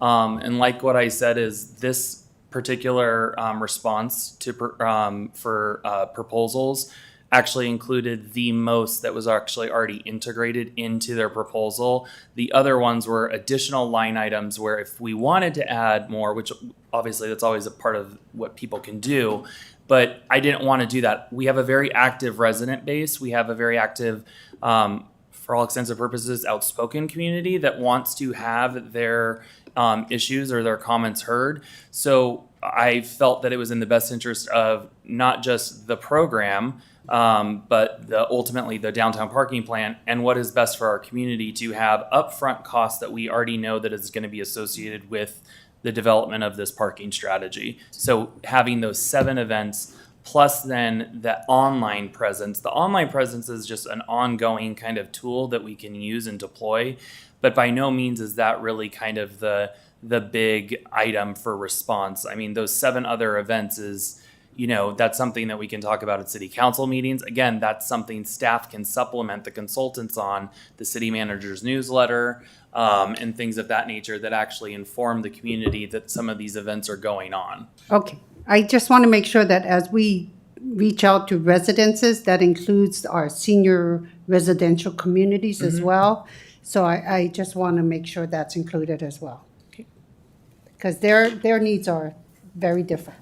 Right. Thank you.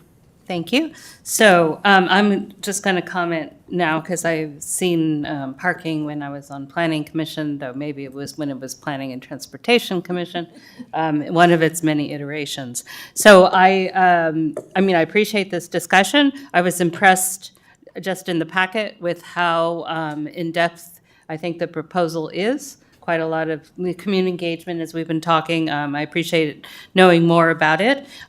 We have very complicated parking, especially downtown with, how some of the longtime storefronts have bought in, et cetera, et cetera. So it sounds like they're probably well qualified to take on understanding that. I do think it's important to look at scenarios where, maybe everything gets built in the vision, or maybe there's a medium scenario of what gets built, et cetera, so we can see. I think, as I recall from Planning Commission days, one thing that's important, especially as we encourage more housing downtown on Main and State, as we need to do again with some of our programs, there was no good parking solutions when you were putting 2 units in or 1 unit. You can't park by the dumpster, really. That doesn't work. So the parking in lieu fee and whatever structure is going to take those handful of units for this and that and the other, so we actually can put a few units here and there downtown. So I thought these folks look well qualified to do that. I'm very impressed with the process that's proposed, and just wanted to say thank you for that. So which of my colleagues would like to, Vice Mayor? Thank you, Mayor. I thought we did have the Taj Mahal of community centers. Clearly, you didn't see the Taj Mahal. Thank you for the presentation. I had a lot of the same concerns that Councilmember Flygore expressed. They were distributed a little bit later to us than usual, but in the questions and answers from staff, there are links to the plans that W-Trans prepared for Sonoma, San Rafael, and Gilroy.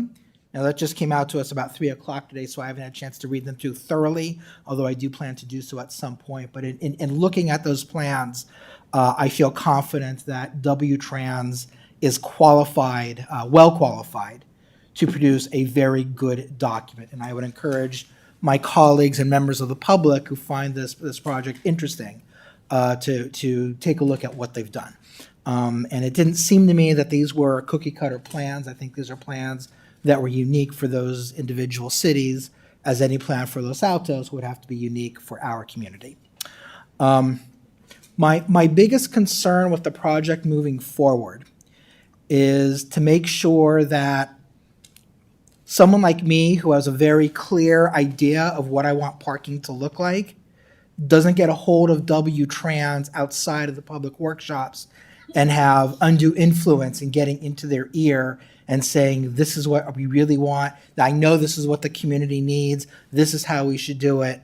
I would like some assurances from staff, to the extent that you can give to us, that you're going to keep control of the process and make sure that someone like me can't capture it and, through repeated contact and whispering in ears, unduly influence the experts who are trying to put together a project using their best judgment and their professional skills. I'll speak on behalf of the city as well as the city attorney, and my personal philosophy is that everything that we do as a city is a part of a public and administrative record, and it is to be done in the public eyes in public communications. So this process will be in the public, it will be public facing, it will be publicly noticed, and everything will be made available to the public. Some of the, as things we say in planning quite frequently, is the sins of the past will not be repeated. I have extensively seen what has previously occurred with the last 30 plus years of parking analysis and strategies. And that's not something that we should look to recreate. And I do feel confident is that this consultant understands a lot of those challenges, and that, again, we have an active resident community, but at the same time, there's a place, a time and a place to be able to respond and speak to all of the needs and desires of the community, so that everyone collectively knows where those thoughts and ideas are coming from, so that everything is collectively integrated as a community visioning process for downtown. Thank you, Director Zorns. Yeah, and I'm fairly confident that we will not be releasing drafts of studies or letting certain drafts and stuff out publicly, because what I find is if certain groups or certain people get drafts ahead of time, they're drafts. They contain errors, misinformation, and that's why we can exempt drafts from the Public Records Act. And so we may get requests for the drafts and we won't release those. If anything, a draft would come to a public hearing attached to the staff report so everybody gets to see the information at the same time. And Councilmember Daley looks, I thought you were looking like questioning, like befuddled. That was a good word, Nick. So anyway, if anything gets released, it will get released to the council and the public, at the same time. All right, sounds good. So, Vice Mayor, you're done? Yes. Yes, thank you, Mayor. Thank you, All Madam right. City Attorney. Thank you. And Councilmember Daley?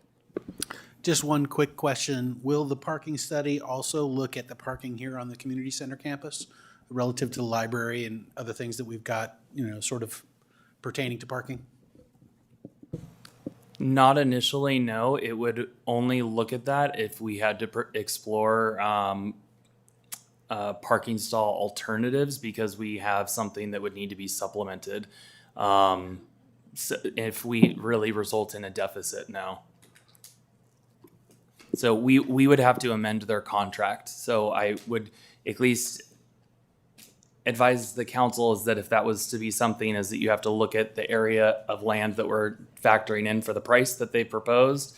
And then now we're talking about that for what we're doing here with the analysis. It is closely, obviously, just across the street, but that was explicitly as a part of essentially like what the chamber calls is the downtown triangle.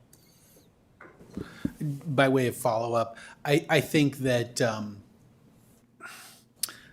the parking here on the community center campus relates to the parking downtown insofar as it's extremely proximate, but also when we're talking about plans for a theater, we have the bus barn here on the community center campus.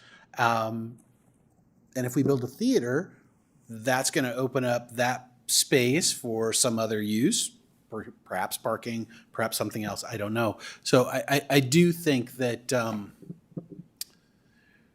even if it's not part of this study, it's going to behoove us to at least dedicate staff resources to doing a sort of complementary piece at the same time that looks at what's going on here on the community center campus. Let me check and see the community center. The city manager briefly popped up on our screens. Did you have something you would like to say? Thank you, Mayor. Yeah, I didn't realize I popped up on the big screen. Very behind us. large, very Yeah. large.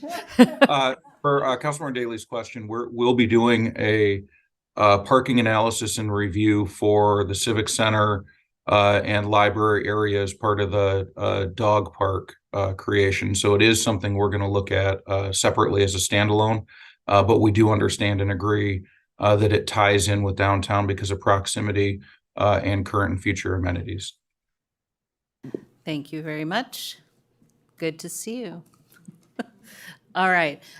So I'm going to remind the public that this was a pulled consent item, so we've already had public comment on it, and we've kind of had our questions and discussion as we went along. I'm going to ask for a motion unless there's further discussion.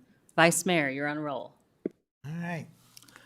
I move that the City Council adopt a resolution of the City Council of the City of Los Altos authorizing the city manager to execute a professional services agreement with W-Trans for preparation of a downtown parking strategy in an amount not to exceed $198,710 and up to 10% contingency funds not to exceed $19,871, and that the council find that this action is categorically exempt from CEQA. Second. City Clerk. Councilmember Daley, Yes. Councilmember Fliger, Yes. Councilmember Liang, Yes. Vice Mayor Weinberg, Yes. Mayor Meadows.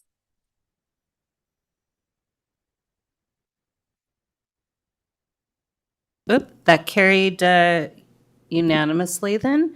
So I'm going to check with my colleagues. Ideally, we'd get through the last pulled consent, item number 10, before we take a break, but I just want to check if anyone wants to take a break. Do you need, we do have a council member who wants to take a break, so let's just do 7 minutes, and we'll come back and resume our last pulled consent item, number 10, before we move into discussion.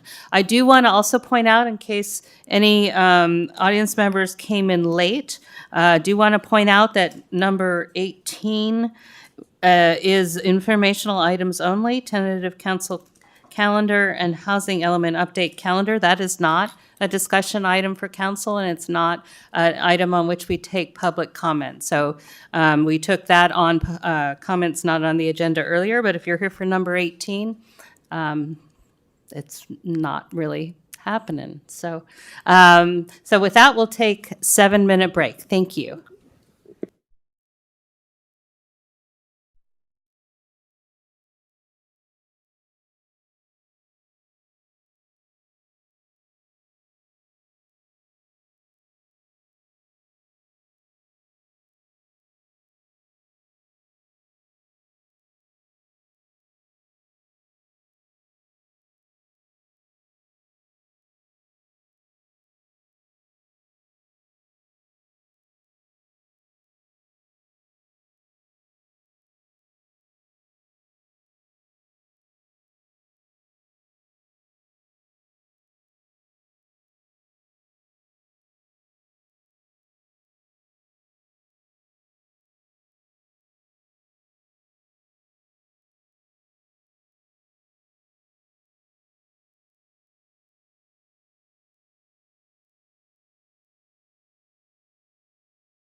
Paging Vice Mayor Weinberg.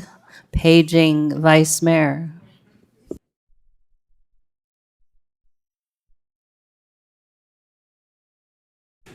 Price check on aisle 4.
Okay, we're going to resume after our break. Again, we're going to now talk about number 10, which is a pulled consent item. And Councilmember Flagger, we'll start with your suggestion, again, as we had a prelude to last, little earlier. Thank you, Mayor. And I won't repeat what I said already at the beginning, but I'll actually preempt and address the issue raised by Councilmember Liang about the process. I am open to what council wants to do and what that process should look like. The more important thing, I think, for this revision is to give that flexibility that in the event you don't have a commissioner who wants to or can serve, that a person from Greens, like another organization, can represent the city. And I know this is something that has happened in the past. As I sit here, we could say it comes back to council for the appointment if a commissioner isn't able to serve. So I am open to that type of discussion. My primary change was ensuring that there's flexibility in the event we don't have a commissioner who is available. And I support that flexibility. I do think the process question is a good question. So Councilmember Liang, maybe you have some ideas.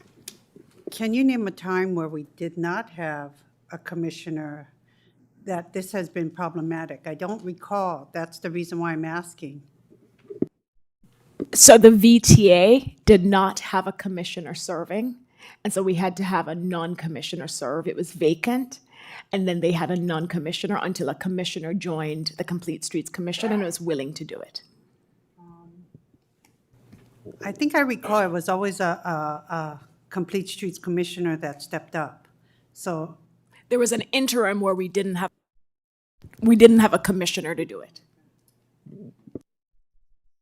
So, is the concern that if the commission needs to go outside of their commission, that should potentially come to council? Is that what the proposal is? And staff, do you have any history on this? Do you know, answer the question that Councilmember Liang, it looks like our city manager. Like it's going to be dramatic every time I sign on. Yes, go ahead. So, Mayor, if council supports this change, I think the process we would recommend is in the addition, commissions may assign individual commissioners by majority vote to act as liaison. We would put individual commissioners or residents of Los Altos I do think it's a good suggestion, especially if you have working groups. The only thing we would want to be sure is included is how we end it, that the report back happens in public. I'm sorry, that audio wasn't very loud and I missed just the very last part of what you said. Just as long as the report back happens in public at the commission level, the same way. So we wouldn't want a resident acting as a liaison and then not providing that report back to the subcommittee or the commission in public. Thank you, Mayor. Thank you, Mr. England. And as I'm sitting here, there's another agency where this happened, and a former city manager had a staff person attend it. I think it was the State Route 85 working group. We had a non-council member, a staff person serving on that for a while. So we sometimes have staff. So to Mr. England's suggestion about if it's not an individual commissioner, then it should be a resident. If a staff person, I don't know how Mr. England feels about it, but I just thought as I was sitting here, there was another, it was the State Route 85 group where we ended up having a staff person because we didn't have a commissioner or a council member. We did. Go ahead, city manager. So I agree with that too. We do have staff in that role often. I don't think we would need to call that out in the handbook because we can assign that. But that is another good example. Vice Mayor, did you have a comment or a question? No, Mayor, thank you. All right, so I hear, I think, a valid question about process. Oh, okay, Councilmember Liang? So how are we vetting that? That's what I was just taking it to. What's our solution here? Staff, they don't want it. If a staff person is going to fill, then you'll assign. I think we're probably all fine with that. And if commissioners appointed by their commission, we're all fine with that. So it's really if a resident commissioners have all been appointed by council, residents haven't been. So in the event that a resident is going to be appointed to an outside agency, do we want that to come to council?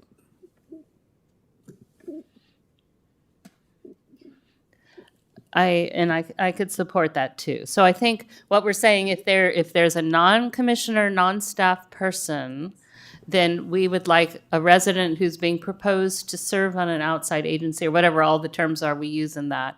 That appointment should first be supported by the commission, and then the commission would recommend that appointment to council. Is there an application process? Or like, how do one, like there's multiple people who are interested? Use your mic, yeah. If there's multiple interested parties interested in serving to fulfill that role, I think that's my question is how, making sure we have a clear identified process and making it open to everyone to be fair. I think, council member, I think in that scenario, the commission would handle it on a case-by-case basis, and they would recommend the individual that would then come to council for approval. And then once council approves it, then that individual would become the representative liaison. Thank you, Mayor. And I'll just add, and this is in the event that a commissioner doesn't want to serve or cannot serve. Timing, it's an evening meeting. There are multiple meetings for some of these agencies. So hopefully this doesn't happen, and if it does, it's rare. But it's in the event. Councilmember Daley. I actually don't think we need to deal with any of this. I think we can just go ahead and move forward with language that says that the commissions will vote on representatives to outside agencies or boards because we're talking about the commission handbook, right? And by default, we are the authority that would make the choice.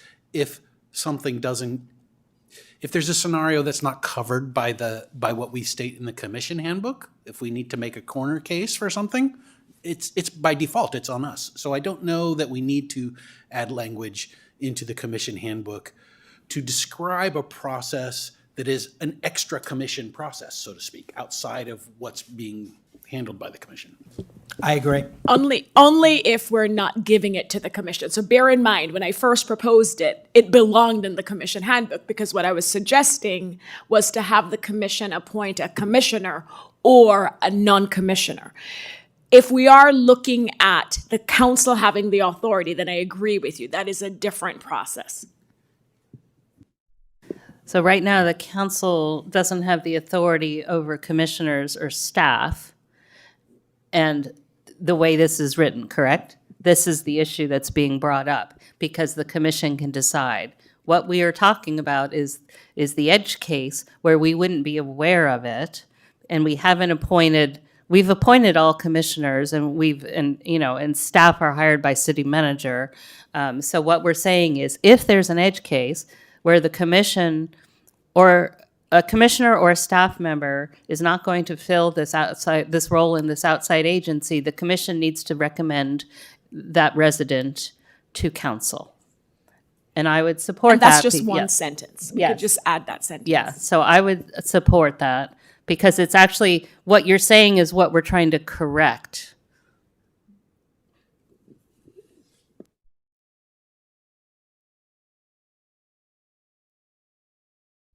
I'm okay. You probably have the gist of what we're saying, and But earlier, I think you asked that, did you want it to come back to council? And we said yes. So I agree that it doesn't need to be written up because it's not a commission process for them to make that. It comes back to us. And then from there, it would be determined whether staff would fill it, and then it would be brought to our attention, and then from there, it would come back to us. If I may, Mayor, the sentence that I think will clean this up and close this item, at the end of that paragraph, we would say, in the event the commission is not able to appoint a commission to serve in this role, the commission may refer it to the council, and then we can handle our own process. So it comes to us. a commissioner or staff. I would say to add language regarding staff members, so that Yes. way it doesn't come back to city council Yes. every time. So a commissioner or staff. So commission staff member can be selected by the commissioner or city manager, and then Yes. ultimately, if it's a resident, it would rise to city council. Exactly. We can add that language in as a Yes, sentence. right. Is everyone okay with that? All right. All right, so there is bias. So can I have a motion on the handbook with that amendment? Councilmember Fliger, do you want to make the motion? Scroll. Scroll. It was item consent. Here we go. I move that we approve the amendments to the commission handbook sections on ad hoc subcommittees, council liaisons, and conflicts of interest with the added amendment we just discussed regarding non-commission appointments to these agencies. I will, Friendly amendment, go ahead. categorically exempt from CEQA.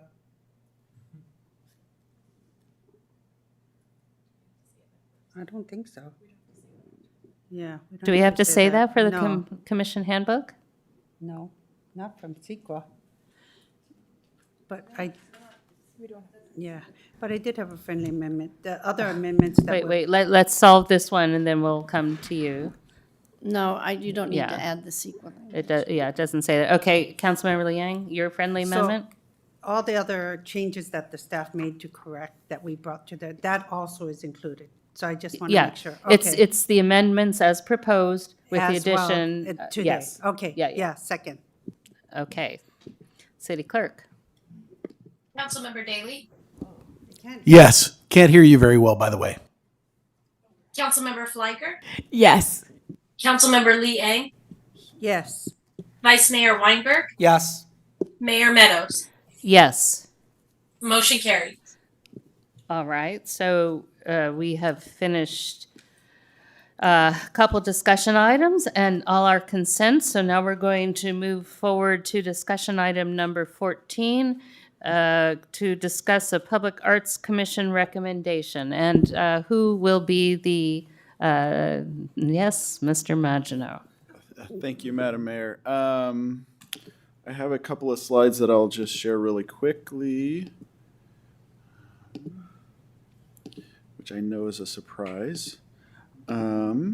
So this item is a recommendation from the former Public Arts Commission prior to the creation of the Parks, Arts, Recreation, and Cultural Commission. They submitted a recommendation to the council to purchase 3 sculptures for installation at gateway locations throughout the city.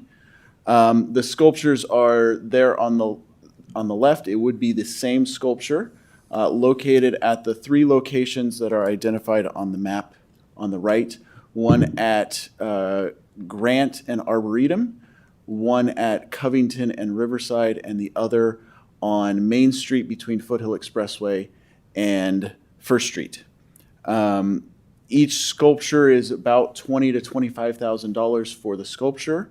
That does not include any costs for base or pedestal. They would be purchased using public art fund dollars.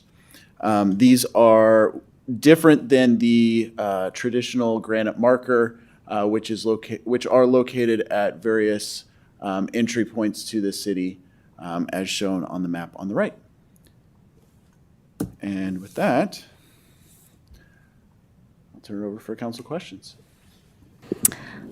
Okay, which of my colleagues has questions and would like to go first? Vice Mayor. Thank you, Mayor. I know in the past, there's been concern that the city has not taken proper care of its art, and there have been sculptures that have been in deteriorating condition. Has there been a plan put in place and effected to correct that? And if not, should I be concerned that the same thing is going to happen to these sculptures quickly? Thank you, Vice Mayor.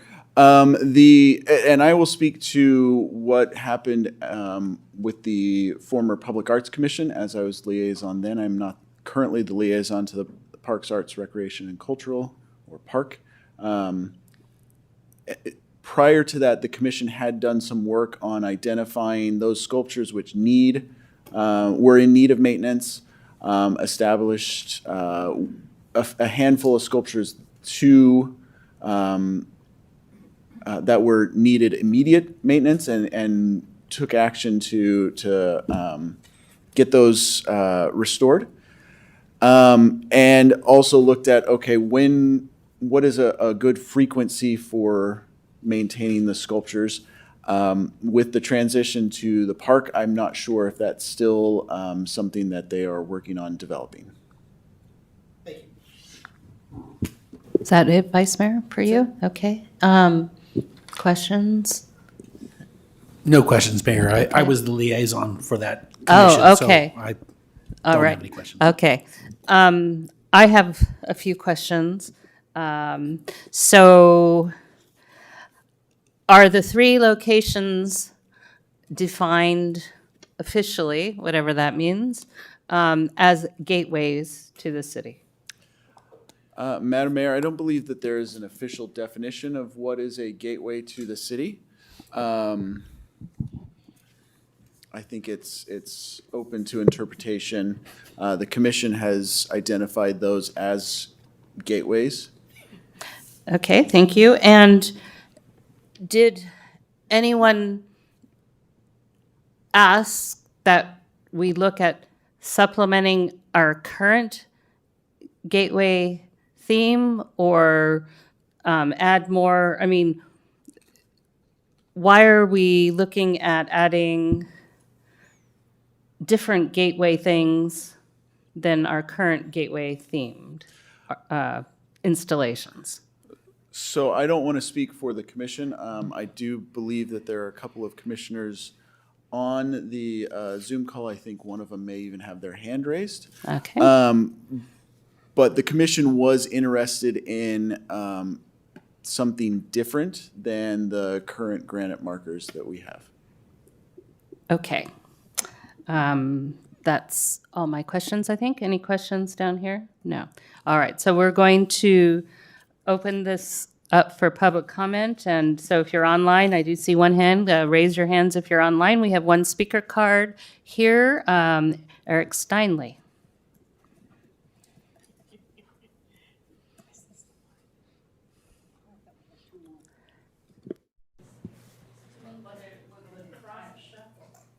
I was just marking time until he managed to overcome the technical difficulty. Nobody has ever had a problem hearing me. Three minutes, 3 Mr. minutes? Steinley. It's all Okay. yours. I'm a member of the Planning Commission, but I'm speaking as a resident of Los Altos. I'll point out there's no crowd for art tonight. Just saying that. We hear that there are many ways to skin a cat. I don't know, I've never done it, but I have come to Los Altos many times, so I know we have many ways to come to Los Altos. Apparently, the Quondam Public Arts Commission is only aware of one of the ways to come in, which is off of Foothill Expressway. There are other ways, and I'm a little concerned by the distribution. This is somewhat to the mayor's question, the distribution of the gateways, how we define a gateway. I'll point out that San Antonio and El Camino Real is the gateway to Los Altos. Former council member Jeannie Bruins had a project to do something with that, and that unfortunately didn't go anywhere, and I suspect that this is not really what she had in mind. I would like to see the consideration of other things, other gateways, and other ways of dealing with the gateway. I'm not sure why the obscure corners that were chosen here were chosen. Perhaps the people who are online can explain that. But if we're going to have a gateway, let's get a gateway. Okay? I think we need to. I think we need to think more broadly. I think it's a good idea to start this way, and I like the idea of having something other than the plinths. One of which is right near me at the corner of Los Altos Avenue and El Camino Real, not San Antonio. The response to the question was a little bit off geographically. It's very nice. I know where I live because there's a sign right there that tells me. But if we're going to celebrate Los Altos by art, we should have something that isn't hidden. It should be where people can see it. And so I think that we could look. It's true that I live on the tundra in the Northwest Territories of Los Altos, okay? But it's late at night. But I think that we could do a better job of distributing this in our city. Thank you. Thank you, Mr. Steinley. That's the only speaker card I have for here in chambers, so we can move to online. I do see 2 hands. The first one is Monica. All right, I'm going to ask the usual thing. Can you hear me? Not very well. Actually, I think man in the booth, Fabian, maybe you can help the volume, and Mr. Magina will. It's very difficult to hear the online speakers. Okay, let me, can you hear me now? Better, yes. Okay. And as I'm speaking, if you can't hear me, please let me know. All right, my name is Monica Waldman. I was the former chair of the Los Altos Public Arts Commission, and I'm currently the co-chair of the Parks, Arts, Recreation, and Culture Commission. And today I speak for myself. A definition of a gateway art project is that it is a landmark sculpture or sculptures in cities that can be associated with a city. The Public Arts Commission have wanted to bring a landmark sculpture to the city of Los Altos for quite some time and looked at different ideas for gateway projects. From our current landmarks in the city, the granite markers that were discussed, it gave us the idea of having some kind of distributed project that could bring pride to our city. Hearts have a positive message, and I hope nobody out there hates hearts. And our commission felt they would make a great, welcoming, joyful, and fun addition to the city. On the comment about the distribution, I understand that San Antonio is going to have a lot of work done to it. And yes, El Camino and San Antonio are big markers for our city, but we know that they are going to be changing, and we didn't want to purchase something that would have to be moved. And the idea with these landmark gateway projects is that we would add to them over time. And we also had the city council recently say for the last year that we had, I think it was $65,000 or $75,000 already earmarked for this project. So we couldn't go over budget. So we wanted to come in within budget, do something fun, mark some spots in the city, and hopefully grow the project from there. And I thank you very much. Thank you, Ms. Waldman. Roberta Phillips. Hi, this is Roberta. So, what I'd like to see is, some kind of like survey that we have online where we could, and this has been done in the past here in Los Altos, where we could see what is being submitted, 3 or 4 or 5 or 6 different options, and the residents could say, love it, don't care, or hate it, so that we know that it is representing the community. I would suggest that you start with one, and then as we see what happens on San Antonio Road or El Camino, that we can add an additional one. But again, I would like to see more community involvement, since there doesn't seem to be any criteria on which they're choosing the art. And that has bothered me for a really long time. So that's my suggestion, is start out with one, and in the future, see what is submitted, because, the last time that a survey was done was when they were trying to do the master plan. And pretty much, many, many, many residents loved the same thing and hated the same thing. So I'd like to see that happening and have criteria for choosing the art, because the museums have curators and there are criteria that are used, and somehow we're missing criteria. Thank you. Thank you, Ms. Phillips. I see no other hands raised. Okay, so we will close public comment then. Thank you to the speakers, and bring it back to council for discussion. Councilmember Daley, as liaison, would you like to take us through? Sure. So just a brief interpretation, my own personal interpretation of what the process is, having viewed it. It doesn't make any sense to, do a public survey on which pieces of art we're going to choose. So the city, previous councils in their wisdom, appointed an arts commission and selected public arts commissioners that had something in their favor to speak for them in that role. And we have, basically assigned them the task of making recommendations for purchasing art and doing that element of curation. That said, even within that body, rare to see a unanimous opinion on a particular art piece, because they're subjective and they're emotional and they're evocative and they are meant to stimulate an emotional response, from a different response from different people. And I think all of those aspects of public art are pretty well understood. So for me, what it comes down to is, kind of, am I willing to approve the purchase? And by the way, we've already decided that as a city, we want to earmark funds for public arts. So this isn't a discussion about whether or not public art is an appropriate investment.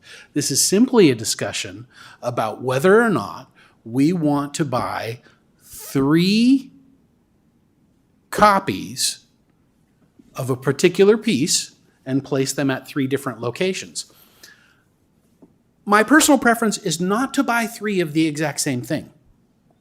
My personal preference would be to buy one of them. I think it is a beautiful piece. I like the sentiment. To me, it's a heart, it's love, it's fine.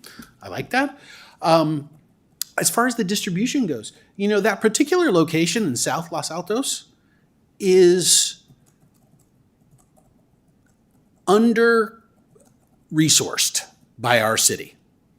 That segment of Grant Avenue and the commercial district that it abuts or feeds, I happen to frequent often. I go down to Altos and get a sandwich at least once a week. And I talked with Mike Manch, the owner of Altos, who has a long history as a business owner in Los Altos. I've walked around that area with him. I've looked at the medians. I've looked at the weeds that are growing all over down there. And we have problems in our town with beautification because of some choices, good choices, I think, that we made about how we manage, the vegetation.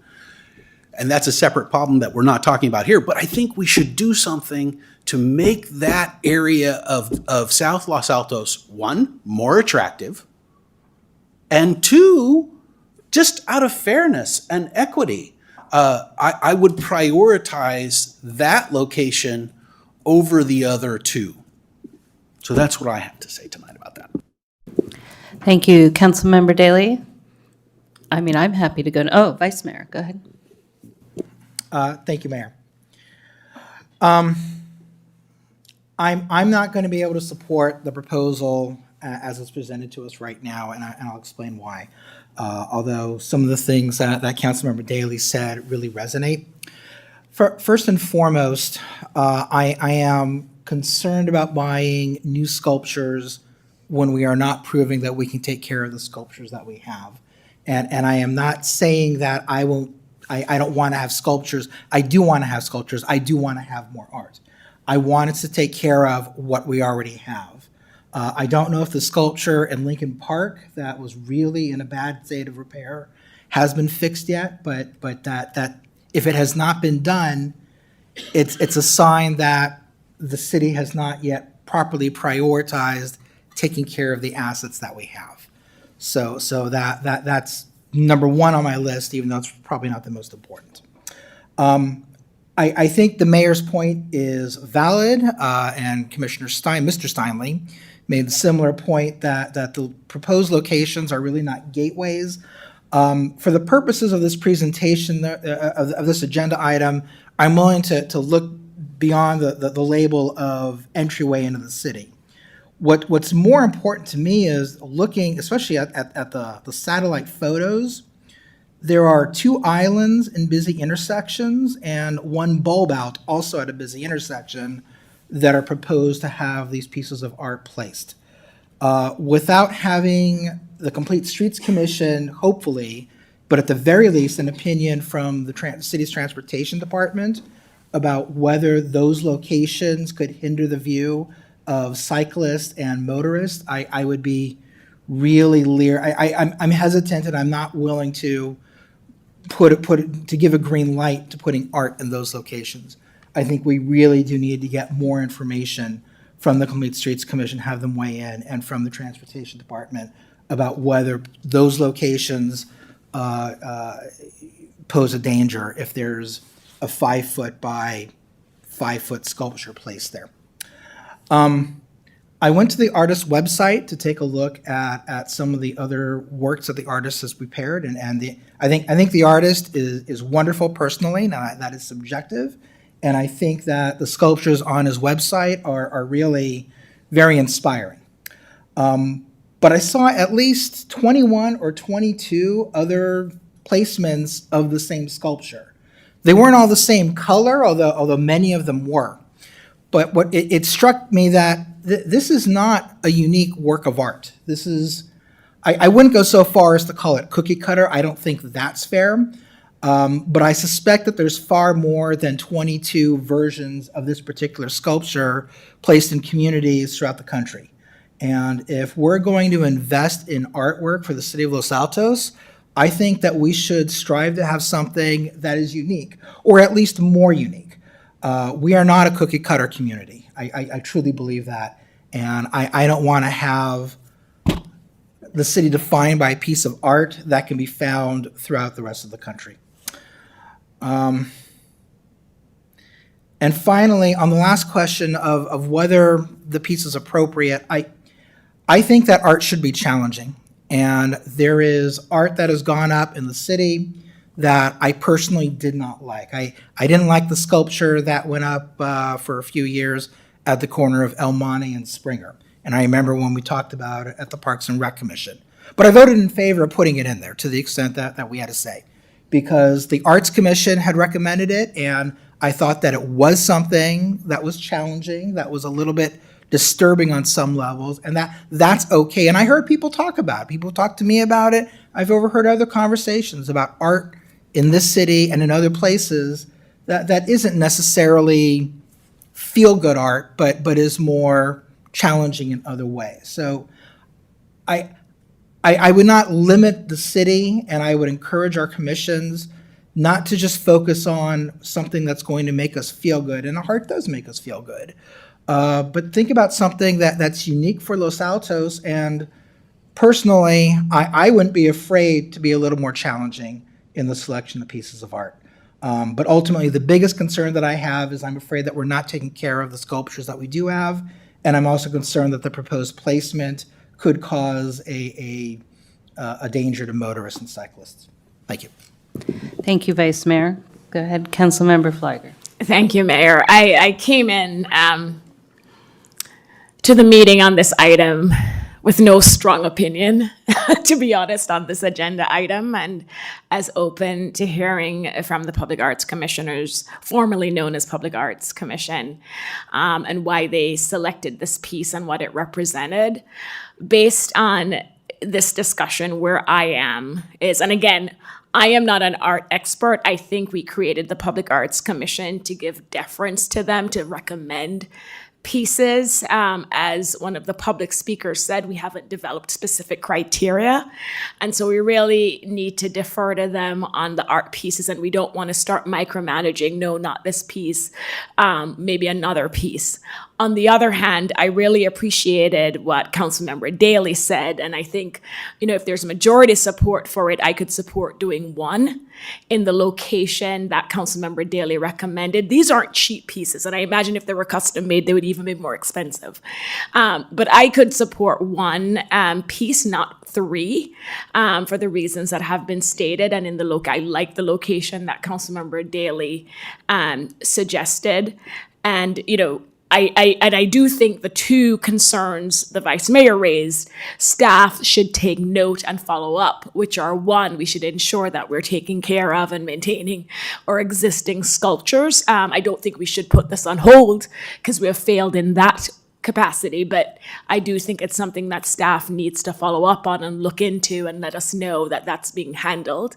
And I also think it's a great point to confirm that if we were to place it at any of these locations, 1, 2, or 3, or 3, that it isn't a safety hazard. So that's where I am, Mayor. I could support one. I think based on the discussion, I don't think we should be supporting 3. And to the Vice Mayor's point, I'm even putting aside the label of gateway, even if they weren't proposed as the gateway pieces for Los Altos. I still think that having one instead of all 3 makes more sense to me. Thank you. Thank you. Do you want to go, or do you want me to go? Go ahead, Councilman. Oh, you want? Okay. All right. So I'm going to start sort of at the macro level. I didn't know we were looking for, the Art Commission's charters seem to think they were looking for gateway piece. So that's why we have 3 the same sculptures in front of us, because they've identified these, whether we consider them gateways or not, a start of a gateway population. I don't think that we're doing that, or if we're doing it, I didn't have a chance to weigh in, and I like our plinths or whatever they were referred to, and I don't feel like we've had the discussion, and maybe another council gave the direction to do different things at gateways, but I personally think that's confusing. So either our brand is our brand, and admittedly we can decide what are gateways or not. So I really don't think that was the charter. Again, and they may have gotten the charter somewhere along the way, but I don't see that as what I would be looking for. Because then how do we marry our longtime standing granite blocks with whatever they're proposing to then become gateway pieces? I think that's kind of messy. I also think that, to me, if we were selecting a gateway piece, I think it should be much more, like the Vice Mayor said, it should be much more, hearts Speak San Francisco. They had the whole heart thing, and it was more like the Bears, actually. Each heart was differently done, and there was an interest, and people took their pictures next to the selfies in front of I left my heart in San Francisco, and each one is unique. This is a heart, and each one is the same. So to me, this is not what I would consider I'd want to have all around town. I think Main Street deserves a much more substantial statement at Main and Foothill, and I'm concerned about the Covington Riverside or whatever the address is. That's a very small, I don't think it commands something that big. So I am willing, if the consensus is to go for one of these pieces. To me, it's not a gateway piece. It's, a pleasant thing. And it could go at Arboretum at Grant, assuming it passes safety inspection. Staff makes sure, it's not going to cause accidents and visibility issues, whatever. But I don't see these as gateway pieces. I didn't know we were looking for them. And I do kind of agree that if we're looking for something to define gateways that we don't already have, and we already have one, I do think that this is something that if we were to do it, we would have some public participation. It would be fun. Think of the bicycle racks around town. So those were public ideas, those cute bike racks throughout. So to me, if we were going to say what our gateways are, which there's not even agreement on, we could then discuss what do we want those gateways to have if we want to branch off from what we've been branded for, decades now. So I'll support one. I don't support it as a gateway piece. Thank you. I can understand supporting one, but I think there's got to be a better site for it. I think we have to understand when you talked about gateway pieces or something that represents Los Altos, I was hoping to find something more representative of our city, like you had stated, more of an apricot tree or something. But if we are attempting to present the city of Los Altos as embracing creativity, I don't see triplicating the same image as embracing the concept. So we should have different art forms, and I agree with that. I applaud the Art Commission for their hard work and everything they're doing to bring art to our city. If the only one thing I would have to say is, we have a big red art piece in South Los Altos. So if you haven't driven around, come to South Los Altos, look at that big red ball on Fremont on Grant Road, and know that we have a big red piece there. If you haven't been towards Lucky's, look at our dinosaurs there. Look at our mural there. I don't think we're short of art pieces at that site. I think we can look for another home. If you want that piece, I think we can find another home that is deficient of art. So we have new art pieces that just went up at Grant Park as well. I would say central, in the middle of our city, we are missing art. So I think if you want that one piece, I would support that one piece, but I think we need to look for another location that would best suit that location. If you want to make it a great gateway piece or an entry into our city, we have our entry from Sunnyvale coming into on Homestead. That's an entryway to our city that has nothing, and it would welcome an art piece.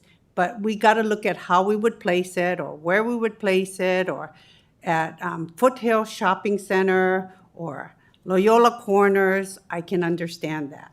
But we got to look at places that definitely do not have art and would benefit with being enhanced by art.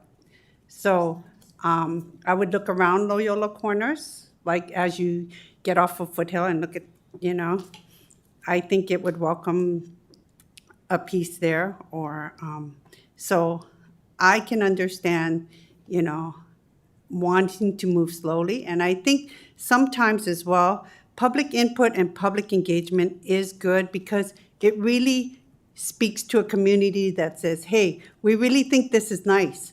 Or you don't want to give a community something that they really don't care for. So I think it is important as well to hear from community members as well. So sometimes it's good. So thank you. Okay, so let me try to summarize where I think we are. I don't sense that there's any groundswell of support for 3 pieces. And there seems to be willingness to adopt a piece, not necessarily calling it a gateway piece. But Councilmember Liang has a good point about, is that the right space? Now, I leave it up to my colleagues whether we want to task the new park to figure out a place to put this, consider this one that we all seem to say that potentially Arboretum and Grant could work, or to find another space. Is that where we are, or do we not even want to task the new park with that? I mean, I don't think this should come back to us. Let me start there. I think we should authorize one and then give direction with whatever criteria we want for the park, the newly created park, to place this piece of work. And I think, just listening to everybody, I think they'll be able to identify where there's no current piece. I think if we give them direction, they can figure it out, especially if we say the 3 places they identified. 1, we all don't think it's the gateway. And 2, those areas may already have enough pieces of art close enough that maybe they should go somewhere else.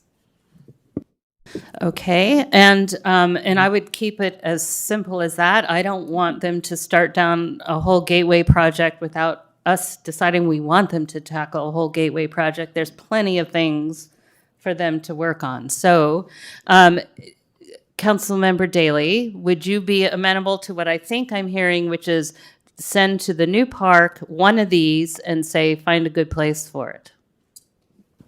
No. And what would you be amenable to? What is your proposal?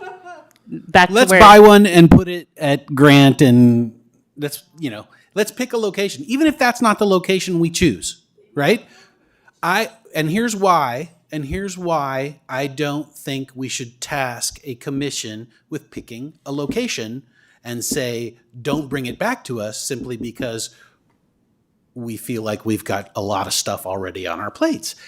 That may not be why we're saying we don't want it to come back to us, okay? But here's where I am on this, all right? I don't think that any of our commissions are supposed to be making decisions of that nature. I think they are supposed to make recommendations and move them to council. That's fine. That's fine. When you're coming off of Foothill, right? And then you get off the Loyola Corners entrance. I was thinking of the same thing, by the cash check tower, right? Whatever it's called, there's a, you know what I'm talking about? The Used to be people were complaining about the landscaping there.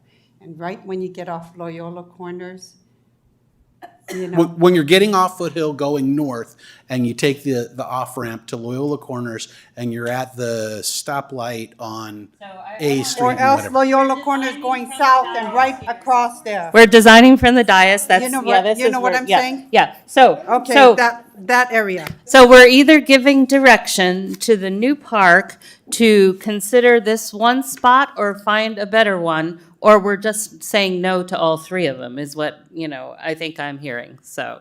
I have We are another not gonna- suggestion, Mayor. Yes.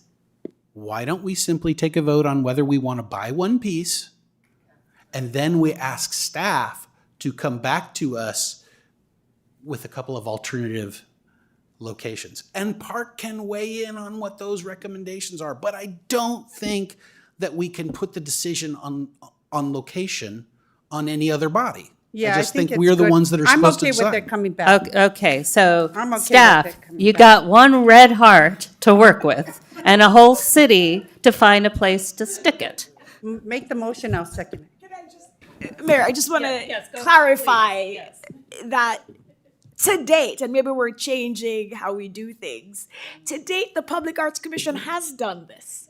Like we are not the ones, it's the budget why it's coming to us. Like we have had them tasked with picking the locations where they want to place the art. Los Altos Avenue and Edith, like they are the ones who place our art. And so I'm very concerned if now we're going to micromanage. And honestly, I am indifferent. I don't have a strong feeling about where we put this work. And so if majority wants to have staff look at it, fine, I will support it. But I am concerned, this is a slip, this is way below the waterline. We really shouldn't be getting down to, okay, I get the gateway because I think the gateway is different, right? But these different locations, that's what I think our commissioners are doing. They're out and about, they are on our commission for a reason, they should figure it out. Vice Mayor. They can make a recommendation, though. I'm sorry, Mayor, may I please just yes, go ahead. respond? Councilmember Flagger, my understanding might be a little bit different than yours, and I defer to your experience.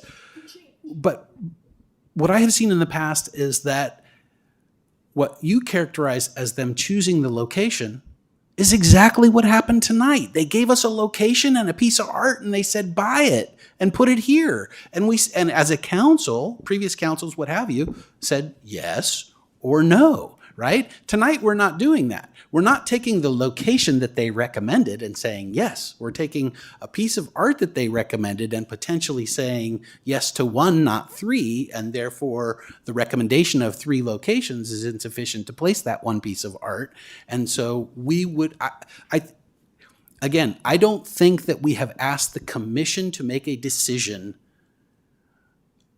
I think we have asked the commission to make recommendations that we have approved, and we've usually deferred to their judgment. Councilmember, that's a good point. I will say, though, that they were making a different decision than we are. They were deciding on gateways. And we're saying, no, forget about that. You've got an art piece, where are you going to put it? That's a different question. So I frankly could go either way, but I do lean towards letting the commission say, here's one art piece, where are you going to put it? It's not a gateway piece. Find somewhere not next to a big red ball and put it there. So, Vice Mayor, your turn. Thank you, Mayor. I'm a little concerned with the notion that this should be below the waterline. Why is this coming to us?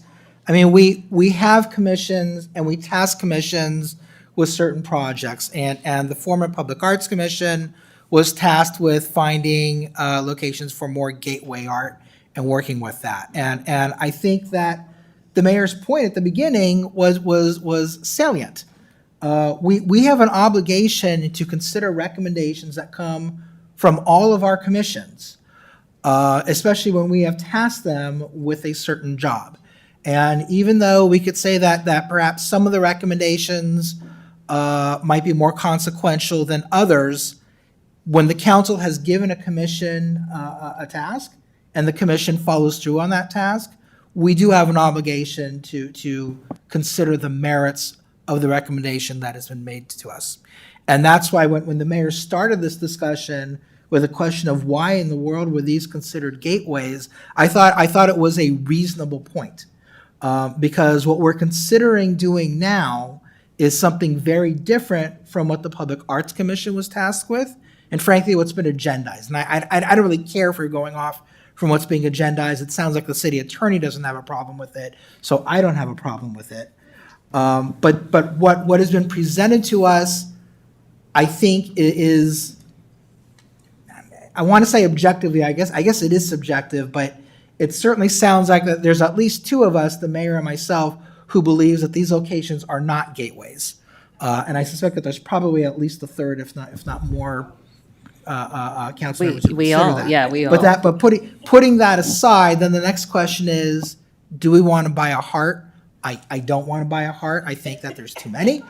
But if we're going to move forward with this, then there has to be some kind of constructive process forward. And I'm not hearing that from it. That are we going to just leave it to staff? Are we going to send it back to the commissions? This came to us from the commissions. I don't know why we wouldn't send it back to the commission, because what we are tasking them with is now something very different from what they were originally tasked with. Madam Mayor, Yes, do you mind if I weigh in? I would Really love quick? you to Okay. weigh in, Mr. Mangiano. And at the risk of disagreeing with two of my 5 favorite council members, the Public Arts Commission has selected locations for and installed pieces of art that are on loan.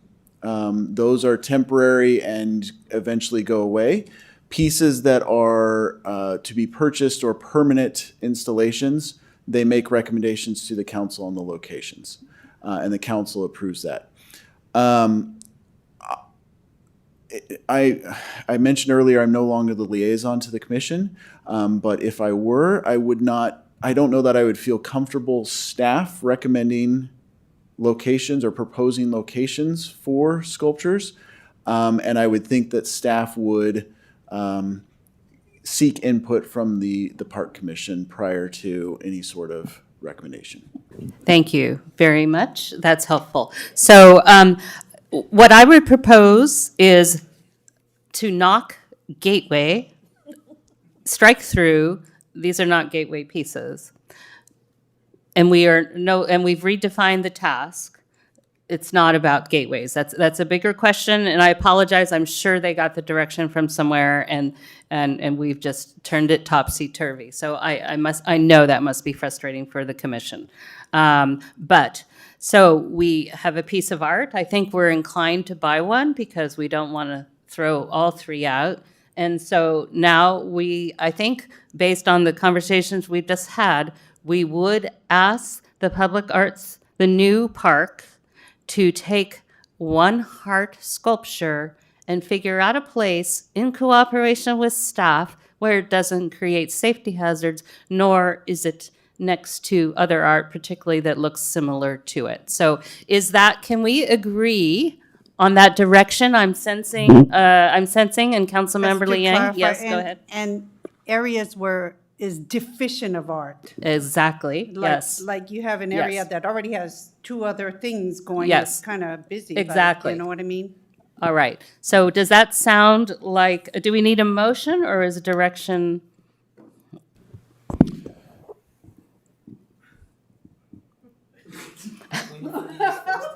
Well,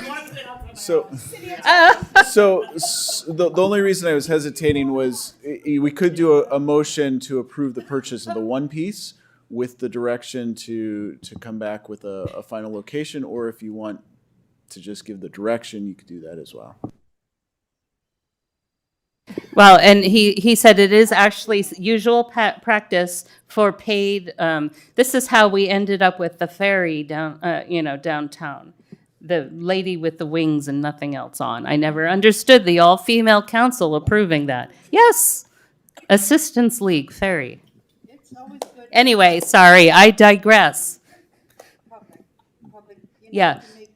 So I'm going to make a motion that we approve the purchase of one heart and send that heart to the new park to work also with staff to determine the safety of the placements that they recommend of this singular art piece, not gateway, and to take into consideration areas deficient of art, and that is the motion.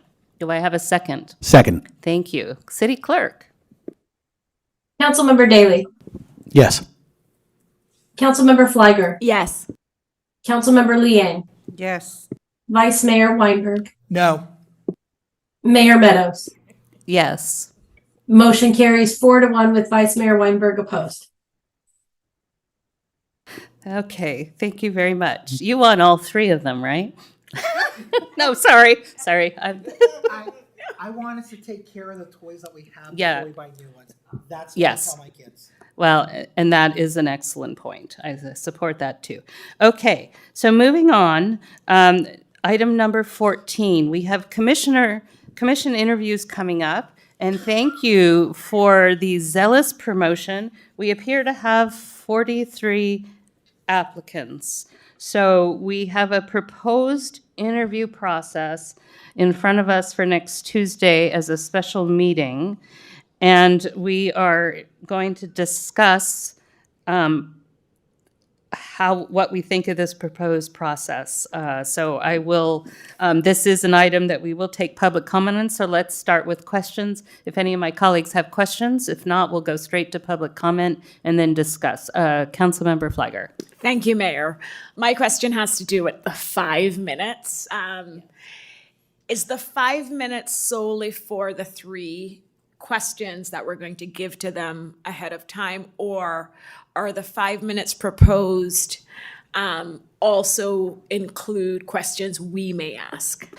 So the original intention, but that was before we knew it was 43, was to give each applicant the questions in advance and give them 5 minutes, but that time is negotiable, and have them self-manage answering those 3 questions. So we wouldn't interrupt them. That takes time. We wouldn't ask them each of the 3 questions. They said, here's your questions. The timer's on, and we can decide if 5 minutes is too much or too little. But and they'll self-manage. To me, it's instructive if they can't get through all the questions, no matter how much or how little time we give them, because then they're not.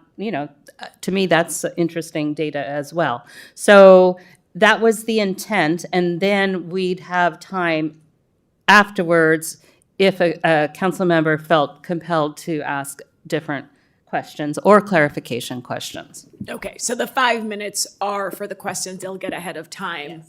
And then got it. Thank you. But the time is negotiable.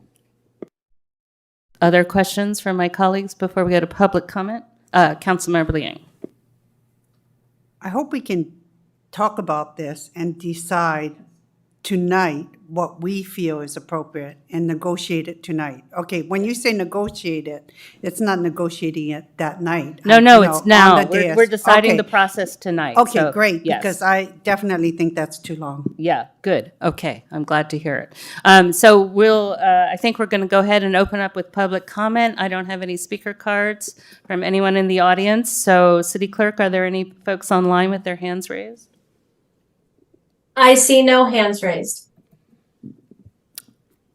Okay, we will close public comment and bring it back to council for discussion. And let's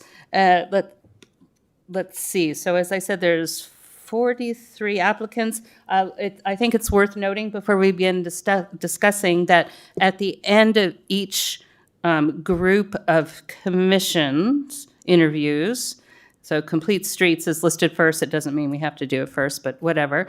At the end of all the applicants for a given commission, we're going to be filling out our written ballots so that those will be done, and then staff will have them to tally and prepare for the meeting the next week. So I believe that's what's intended for the process.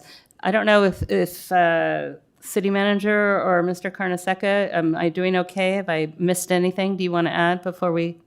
No? Okay. Oh, wait, let's see. No, Mayor, you've got it. Okay, all right, thank you. So go ahead, Councilmember. Yeah. I think we have another commission that has a meeting next Tuesday. Do we have any commissions that have a meeting next Tuesday? Yes, the Parks, Arts, Recreation, and Cultural Commission. Okay, so we have to be sure we do them first. Yeah, what time is their meeting? 7? No, it's earlier than that. I'll look. Okay, because, so that's also one thing we can discuss is what time we start. And so that's a good, thank you for bringing that up, because we definitely do want to get. 6:30. They start at 6:30, okay. So who's good at math? I'm not good at math. Okay, so if we did less than 5 minutes for the 3 standard questions, go ahead, Councilmember Flagger. You don't have to do the math, just make your statement. Okay, good. I was like, wait a minute, what am I being called on for? No. So I am concerned. So first of all, Mayor, we should applaud staff's work in Yes. getting 43 applicants. That's amazing. So I know Sonia and the rest of the team, big thank you. This is very, very impressive. And we saw the signs everywhere in the emails. I am concerned, Mayor, even if we were to start earlier, let's say 4 p.m., and I am available to start at 4 p.m. I don't know about my colleagues. I am concerned if we shorten the time to less than 5 minutes. I mean, we don't want to. There's some people who are more succinct than others, and 5 minutes answering 3 questions is not a long time. And so for me, at a minimum, I would want to give each applicant up to 5 minutes to answer the 3 questions, and then allow for council members to ask any follow-up. We don't have to, but we have that ability to. And so when I look at that, to me, we're looking at 7 to 10 minutes per applicant in reality. And so when you do the math, which I won't, we're looking at, I think, 5 hours. And so 7, thank you. And so if Mayor, you would prefer not to have this go for 2 days, if you'd like us to finish it on the 19th, then I support starting early and just setting expectations that we're going to go long, have dinner, take breaks, go long, or we do it over 2 days.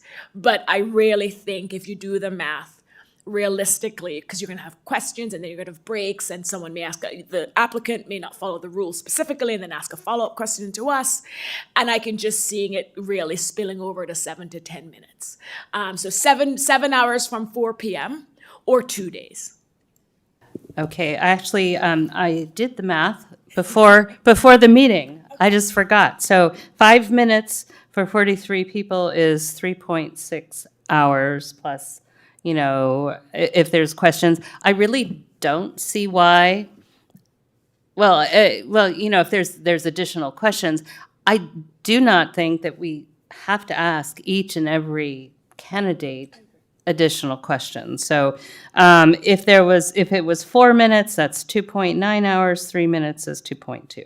I mean, you know, again, there's transition time, there's other question time. So I think maybe going to 4 would be okay. Councilmember Daley.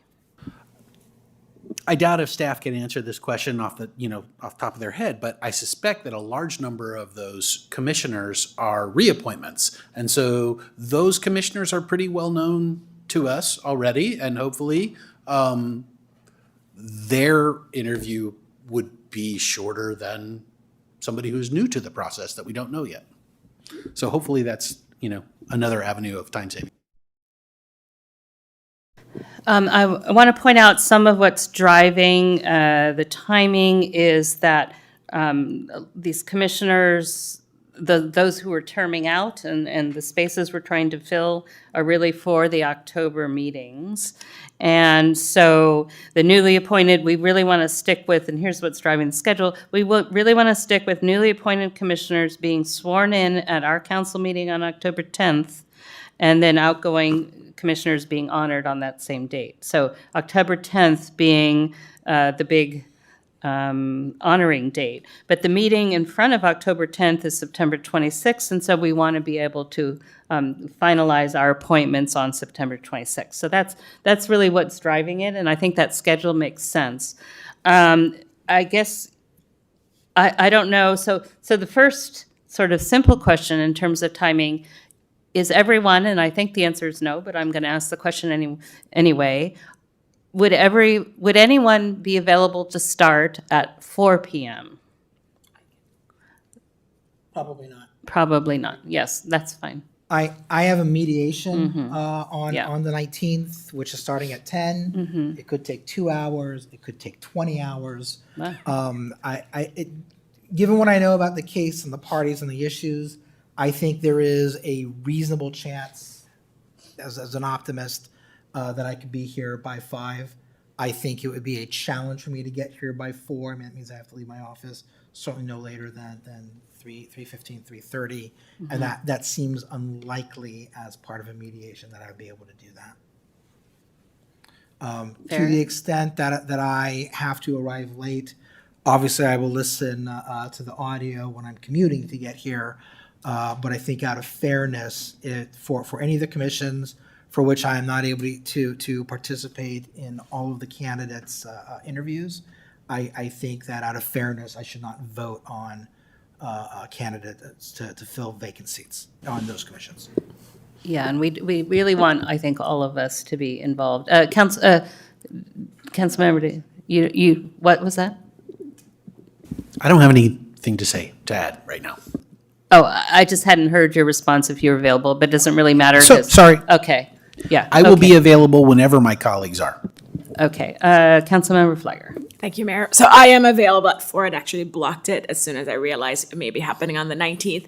To the Vice Mayor, is it possible for you to do partial Zoom, like start where you are in your offices on Zoom, and then maybe when we're doing a dinner break, you come down in person? It would certainly be easier for me if my colleagues would allow me to participate by Zoom. That would make sense. It depends on traffic, but I think you've got to give me, best case scenario, 30 minutes, but more likely 45 minutes to get down into my garage, get my car out, drive over here, park it in here. That's a lot. We would have to know, we're just talking about, this would have to be noticed and. So, but this is a special meeting. I thought that this didn't count as, because I thought there was a council member who was doing this virtually and it didn't, as a special meeting, it didn't count against our. No, we're talking about the location of where the person is. Okay. Yeah, you can't Yeah. notice a car. Yeah. No, but we could certainly notice my office, although it's not in the county. It's Yeah, in San Mateo County. That's fine. You can, people call in from out of state. So it's just traveling. I I've don't mind had this noticing question it if before. someone actually wanted to come into the office and sit down and Yeah. watch me. If someone wanted to do that, I could certainly accommodate that. But continuing it while you're driving is not advisable. Yeah, Councilmember Daley. Should we consider conducting this entire special meeting by Zoom? Boy, I think that now we can make, I'm going to call it face-to-face hiring decisions. I really hate that we give that up. I don't mind hybrid, though it has complications. What do you feel about that? I prefer in person, but I could go with if it works better to do 100% remote, I can support that. I personally prefer in person. Madam Mayor, we'd still have to have a physical location Yeah. for the meeting.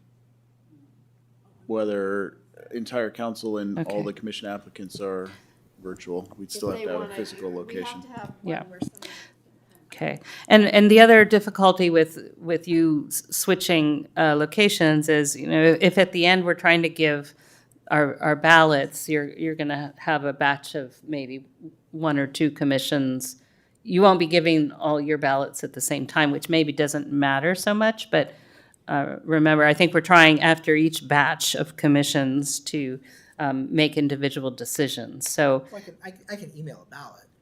you can, not while you're driving, but anyway, Well, no, I yeah. think we already established I couldn't do it while I'm driving. Yeah, okay. But I'm sorry, Mayor. Vice Mayor, could you get here by 5:30? That wasn't clear to me, the time you could guarantee, or there's no time you can guarantee. I mean, I'm happy to give you the number of the mediator and opposing counsel. No, thank you. It's the second mediation for this guy. I really am optimistic I can get here by 5. I really cannot commit to any time earlier. Okay. And there is a reasonable chance that I would not be able to get here by 5. Okay, so, but aiming for 5 is a reasonable bet. I mean, otherwise all right. Yes, but if we're going to do it hybrid, if I could jump on at 4, if you want to start at 4 and I could participate hybrid by 4, now instead of moving my schedule up an hour, I'm talking about trying to move it up half an hour, and I'm still in my office. So after we're done with the interviews, and I can get back to work if that's what I have to do. So that would be a little bit easier for me to accommodate if you wanted to start earlier.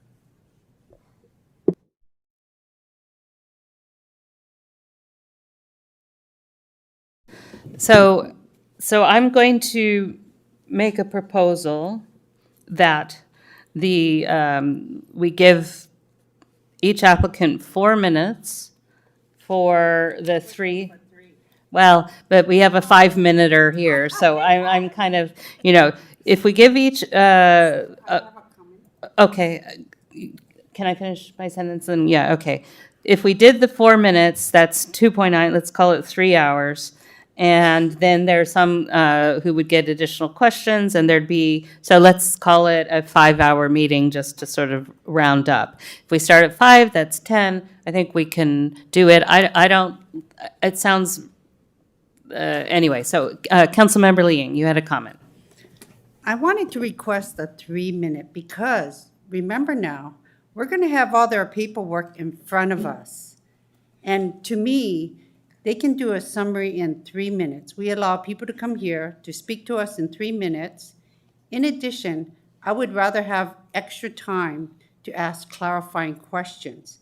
And I would prefer that. So to me, it's more important that we get our clarifying questions answered and to help them remain succinct in delivering what information they have, because all their information is on that paperwork and we can see all that. I don't need that to be repeated to me as to, some of the questions are answered in their documentation before us.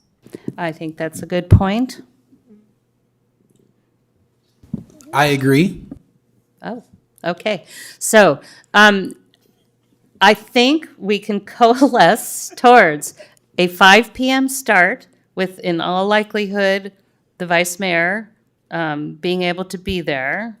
And with 3 minutes for the assigned questions.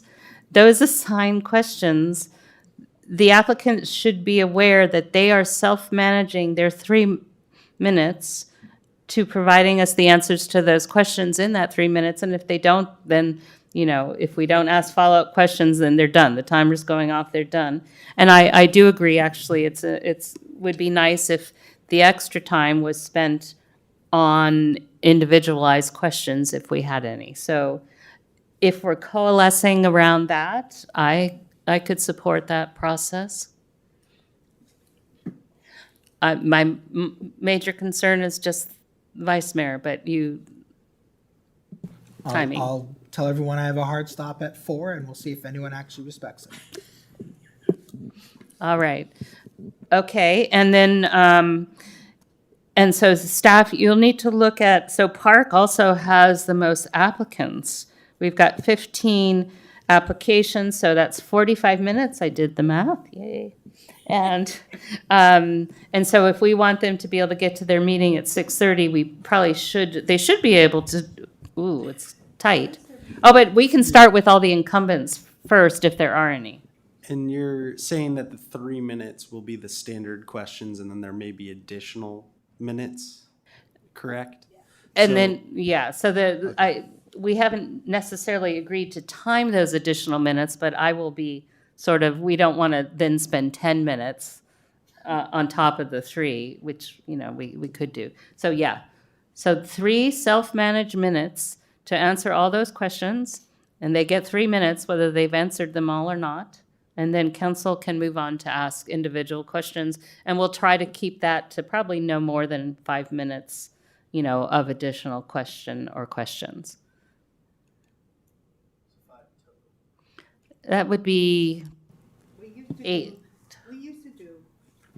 When we used to interview, and we always allowed people to have 1 minute to do, an explanation of why they're interested in the commission.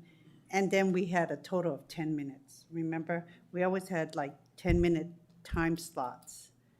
So. Yeah, 10 minutes is too, yeah. But Yeah. 10, and that was way too, Yeah. we had to Yeah. force ourselves to, and we have 43. So, 3 minutes with preferably no more than another 3 minutes, but maybe 4. So like 7 minutes per applicant for 43. And then if you can put Park, if there's any incumbents, put them early so then they can get to their meeting. And I think that probably addresses most of the questions, doesn't it? Their meeting's right Oh, at community center, so okay. we're good. All right, so do we have any questions we haven't answered? I think we're good, right? 5 p.m. Yep, We need a 5 motion. p.m. I think this is just direction, correct? It's just questions. Oh, no, I'm still on the sculptures. No. Yeah, I think we have direction. You have it. Okay, yeah, I think so. That's right. And it's just changes to process, so no motion needed, correct, City Attorney? Okay, so we're good. So, thank you. It'll be fun. Sorry, I have to move through my pieces of paper here. Okay, so number 16 is the sort of legislative related item. We've got Cal Cities coming up next week. And so actually, I'm going to turn to Councilmember Flagger to introduce us to this item. Thank you, Mayor. And I will introduce the CBRT measure, the California Business Roundtable measure, the Taxpayer Protection and Government Accountability Act, which has qualified for the November 2024 California ballot. And this measure essentially would change how city governments generate revenue to provide services for residents. And so I am going to give an objective overview of what this measure would bring about for cities like Los Altos. And we have put them in 6 different buckets just to try to simplify it.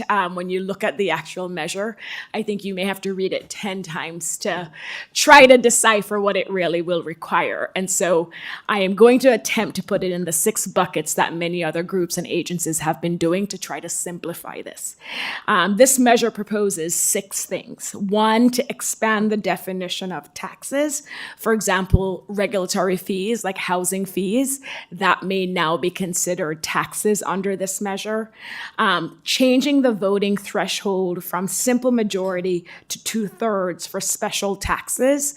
And one easy example is the UUT, the utility user tax, a tax that we considered as a city for a police station or safety infrastructure.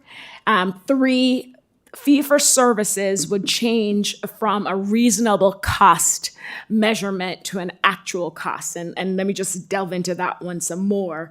Cities would have the burden of proving by clear and convincing evidence that a fee is not a tax and that the amount is reasonable and that it does not exceed actual cost. And one of the concerns raised with that change would be having a lot of lawsuits result from this because it would require cities to justify each time if challenged by using the clear and convincing evidence standard that it's actual cost and not reasonable cost, which it is today. Another proposed change is fees to use city property must be reasonable instead of fair market value. Again, that's a hard bar to meet in defining what that really means. And so that would also be a concern with regards to lawsuit challenges. The 5th proposed change would be it would make it retroactive to any fees and taxes approved after January 1st, 2022. And there were a couple of cities where they were able to pass affordable housing funding measures that if this Taxpayer Protection Act were to pass, then they would have to basically go back and instead of getting a simple majority, they would now under this new act have to meet a 2/3 threshold. And then the 6th bucket it relates to, and I'm going to read what it says here. It requires voter approval of fines and penalties for property owners that violate local laws unless a new adjudicatory process is created, and that's not defined in the act.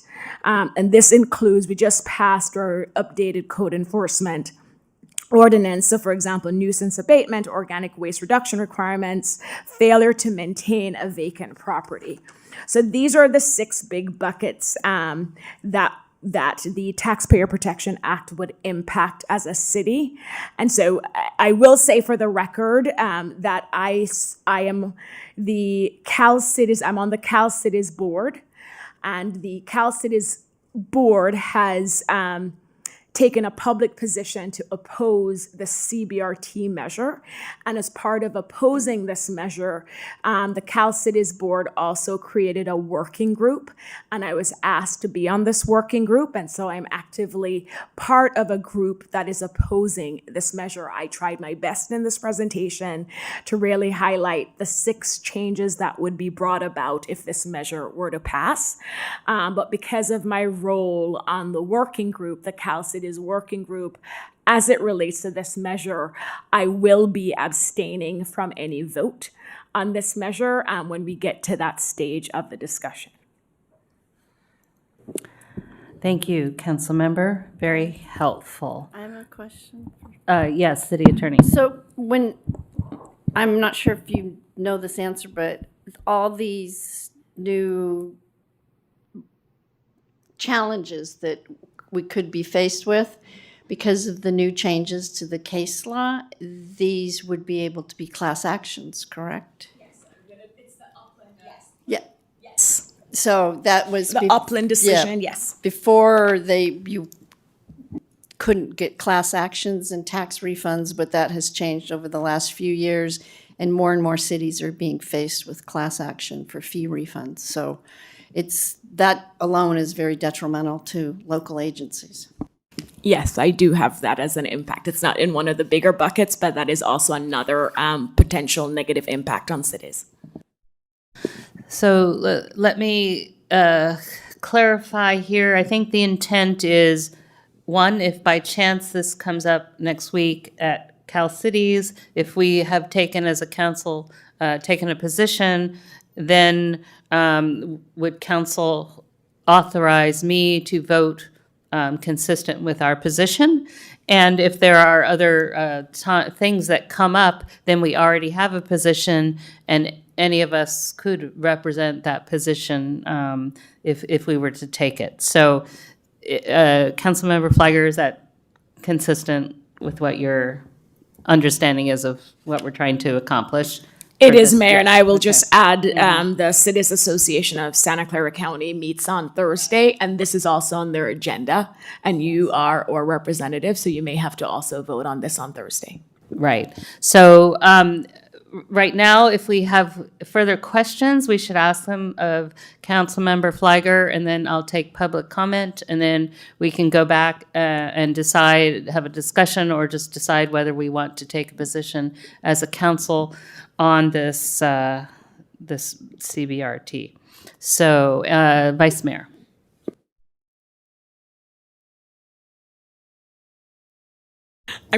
So 1, 2, 3, 4. Is it the fees to use city property? It must now be reasonable instead of fair market value.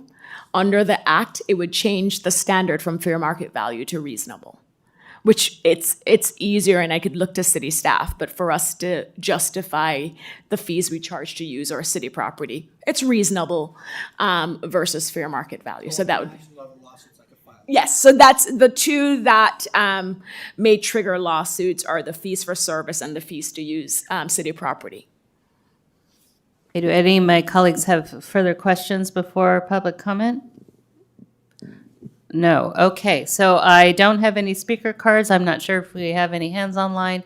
Anyone want to speak on this item? Not in the chambers, and I'm not seeing any hands online.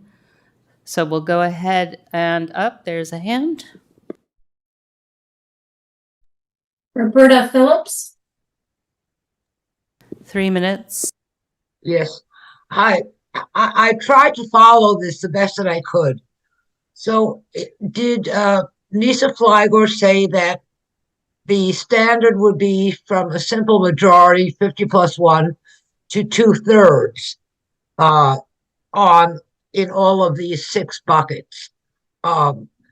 Because that sounds pretty good to me, that we would have a higher standard and more participation. So could you just clarify that again so that I understand it? I apologize, but I think it's worth repeating. Thank you.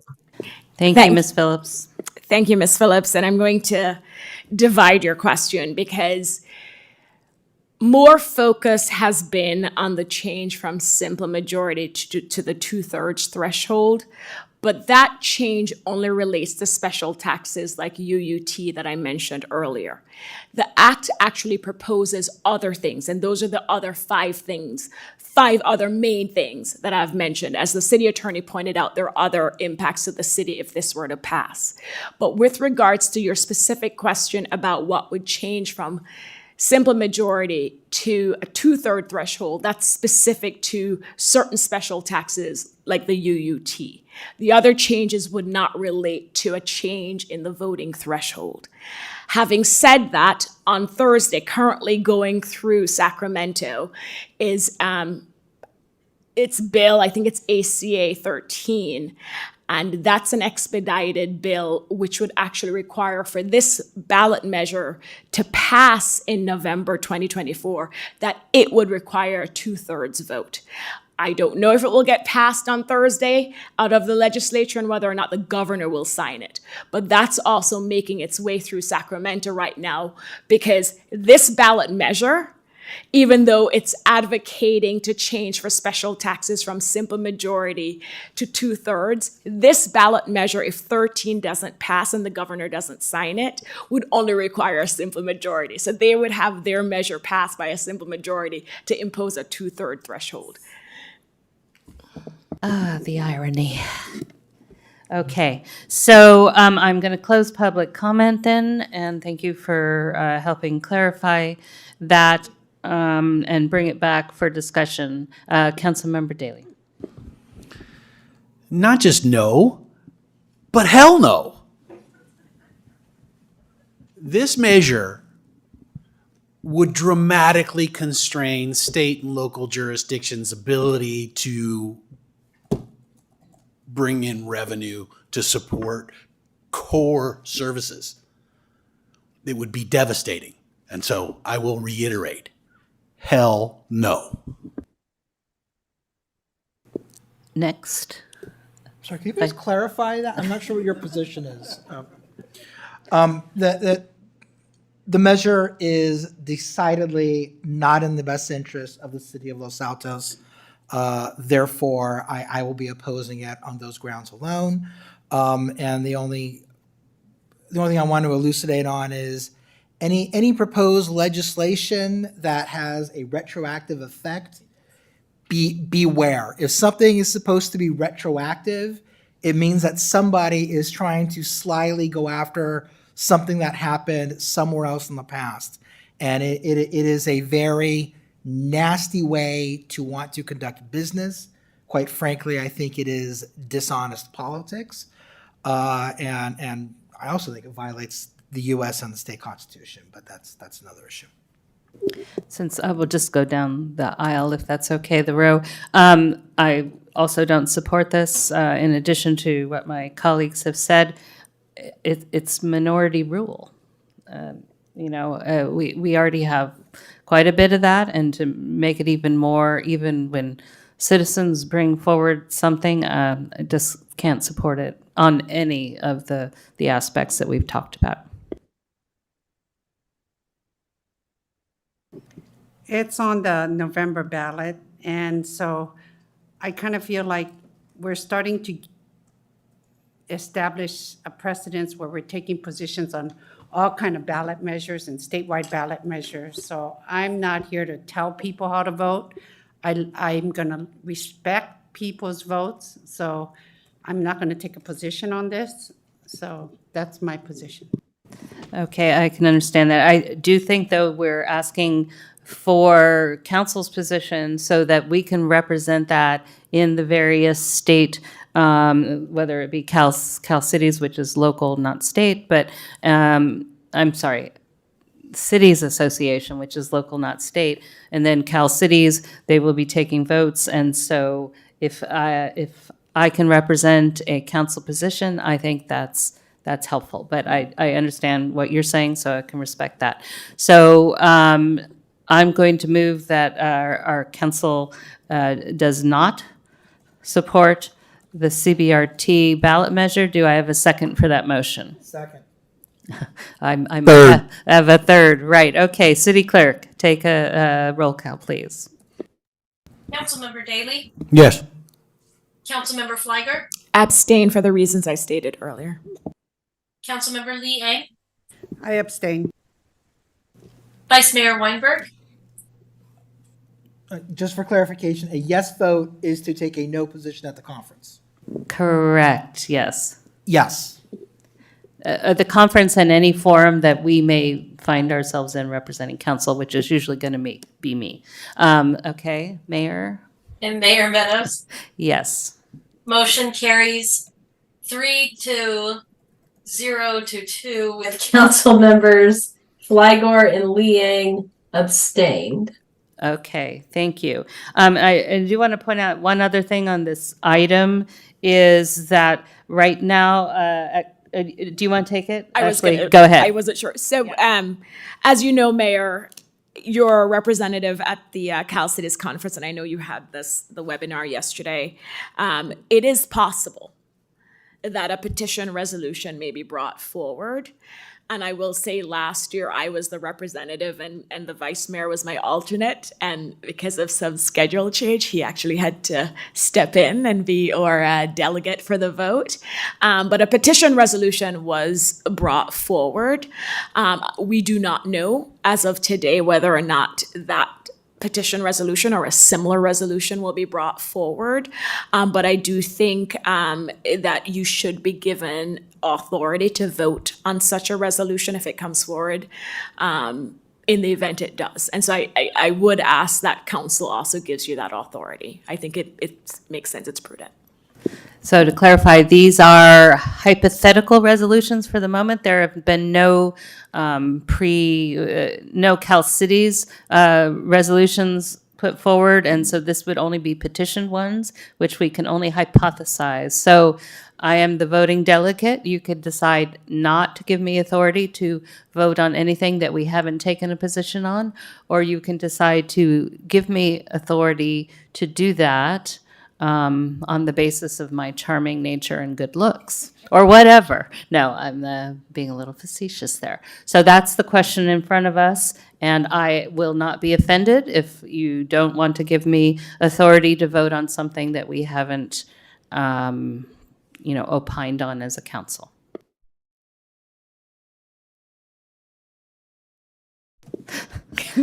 I'm happy to hear, Mayor. I think because I think we're all familiar. I don't know about Councilmember Daley on the petition resolution that went forward last year, and I know the Vice Mayor could speak more in depth on this petition resolution.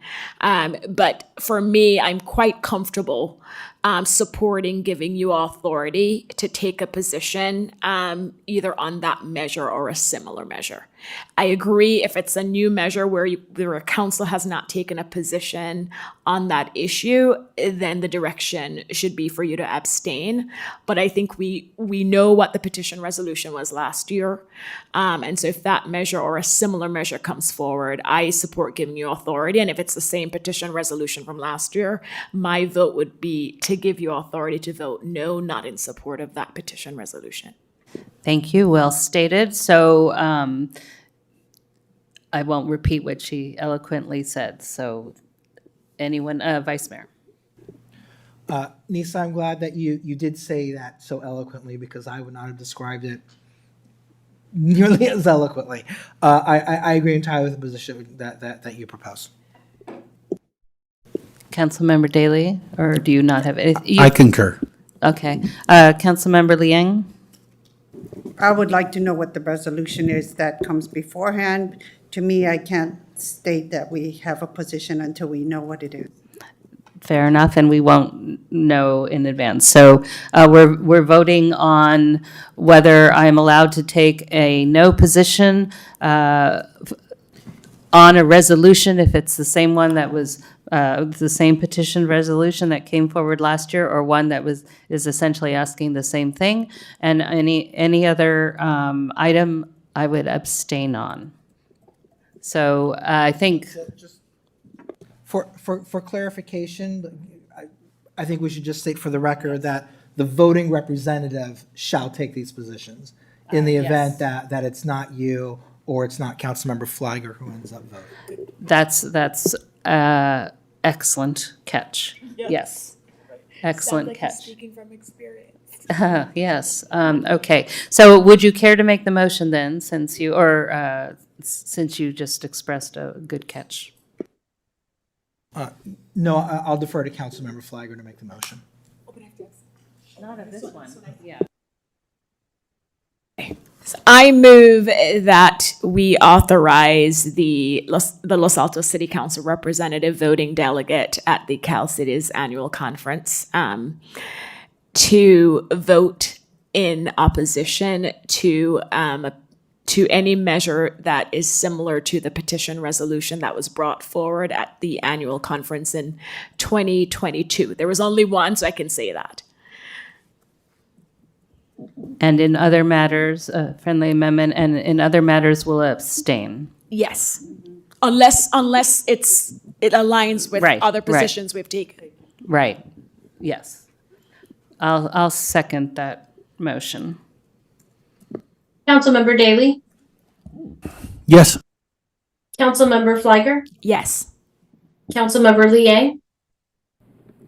Yes. Vice Mayor Weinberg? Yes.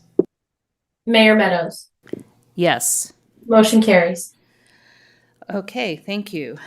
So that, I think, wraps that item, and thank you, Councilmember Flagger, for doing the research on it and presenting it so clearly. So the last item is council initiated, and Councilmember Liang, I'll let you walk us through the proposal about whether we as a city want to make a donation to an organization in the wake of the wildfires in Maui. Yes, there was a fire on August 8th that claimed so far the lives of 115 individuals and 2,000 structures. I requested this item because I know how hard it is for cities that have lost everything. And I know we probably feel that there are so many other cities that have faced catastrophes and we have not provided support. We did provide support in other ways, probably not in financial means. Like when Gilroy had their shooting, we sent over assistance through our police department.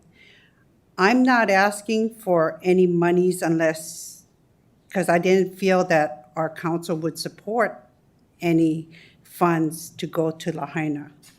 But what I wanted to do is take the time to thank everyone for their support of the Lahaina victims, and would like to highlight my appreciation to all the assistance the city has provided to local organizations that are supporting victims of Lahaina. We also have a local community leader, Royce Kabayan, and members of the Los Altos Rotary, who are organizing a luau to raise funds for the Maui Lahaina Rotary and the Boys and Girls Club of Lahaina. It will be held at our History Museum on October 14th. So I would like to make people aware of that fundraising effort and let them know that if you're free, please support the effort to raise funds for Lahaina. But once again, I'd like to thank the city for whatever efforts they have put forward in helping all the local organizations that have done fundraising, and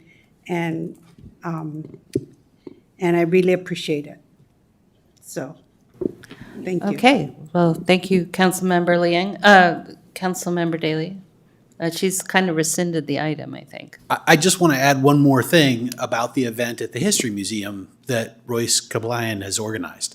There will be hula demonstrations, and these are professionals. These are actually, I think, 2 or 3 troops that have won contests and have traveled all around. So it's also a very compelling cultural presentation as well, and I think it's very fitting to honor the There are residents. halaus that have performed at the Merry Monarch. Right. And it's a big organization, and it's a big honor to be able to participate in the Merry Monarch Festival in the Big Island.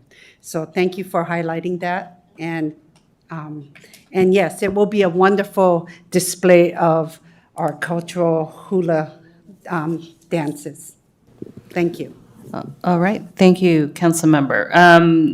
So since it's kind of rescinded, we don't need to take public comment, I think.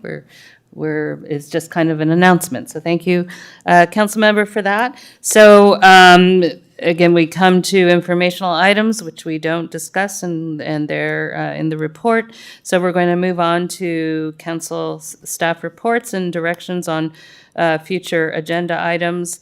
I will go on. I'll just go first.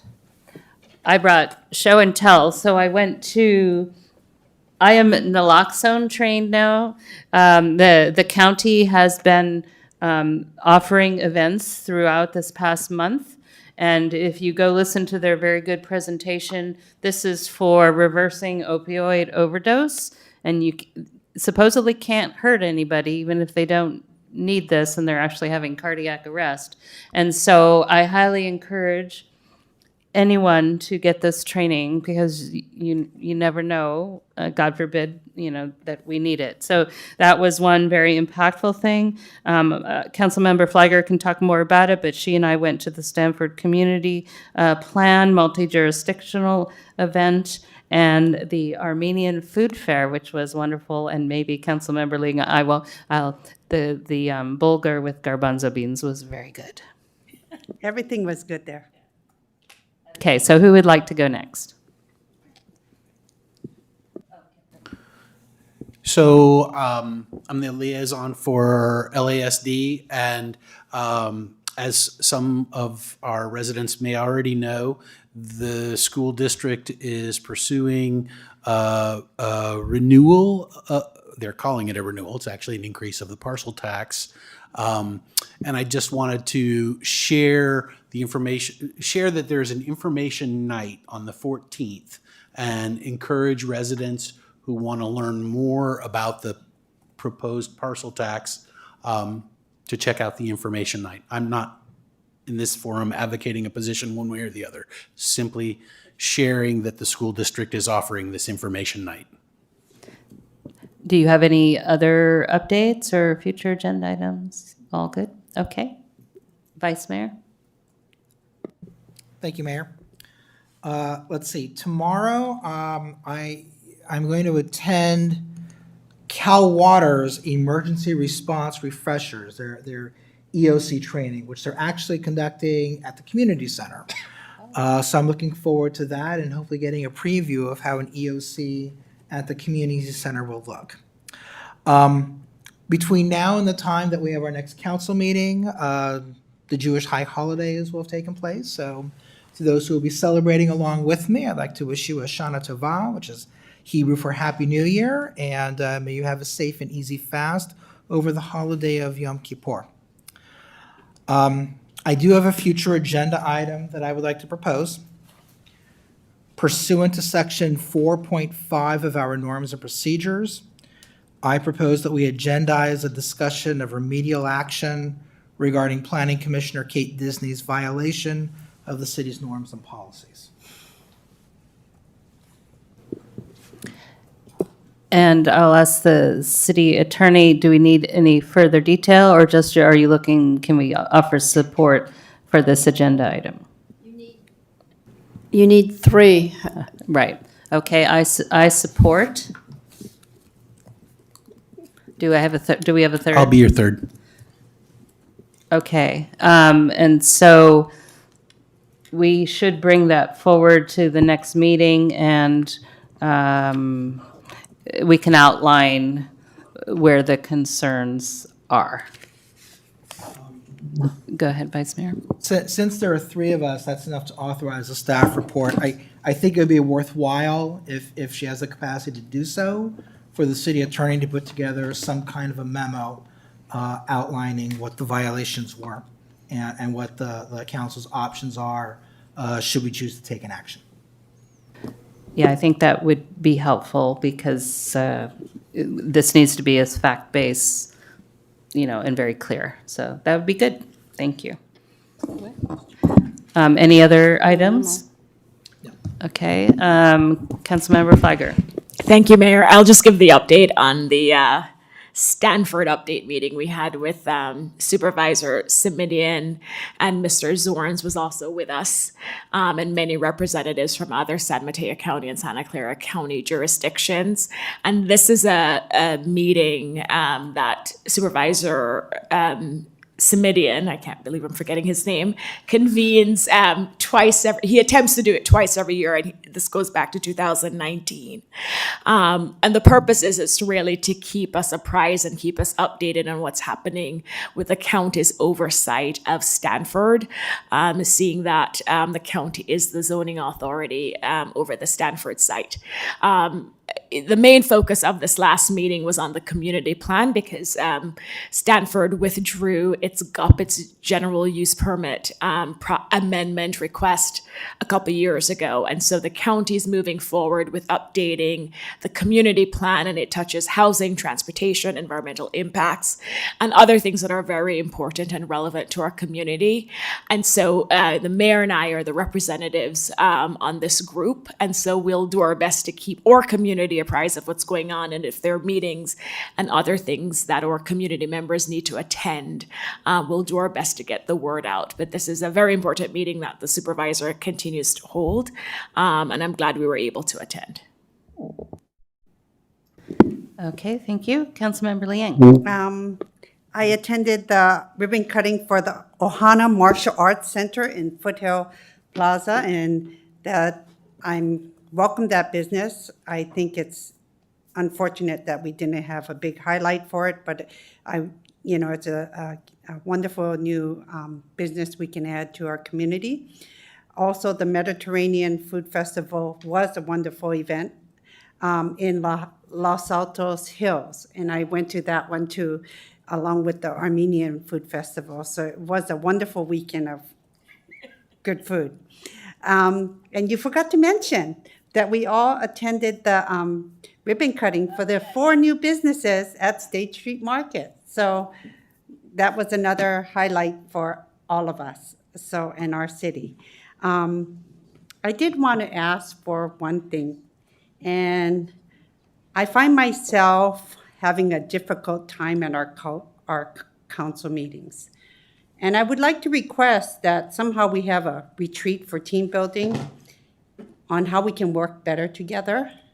So I hope that we can have that and we can consider doing that. I just find that I'm not given the same respect as my other fellow council members, and I hope that we can do something to make that a better experience for all of us as we work together. Thank you. Thank you, Councilmember. I actually think we do pretty well, but I respect that you don't think so, but all right, we'll... And Mayor, I'll just add, as you know, we do a retreat, priority The planning. new mayor. The new mayor. And he or she, because we don't know who the new mayor will be, he or she can schedule it as early as January. I think the norms say before March or something. So my point is, I don't think we need to schedule a special retreat. Right. All right, so It doesn't have to be called a retreat, it could just be called something else. So it's not necessarily a retreat, but that's my request. Okay, that's registered. Councilmember Daley? I just want to give support to my colleague, Councilmember Liang. I think that some team building exercise would be great, would be fun. I would enjoy it. I would benefit from getting a better relationship with my colleagues and would hope that they would too. Don't think we need a special retreat. Would love to see it sort of piggybacked onto the retreat that the mayor schedules if appropriate. Do not make me climb a tree.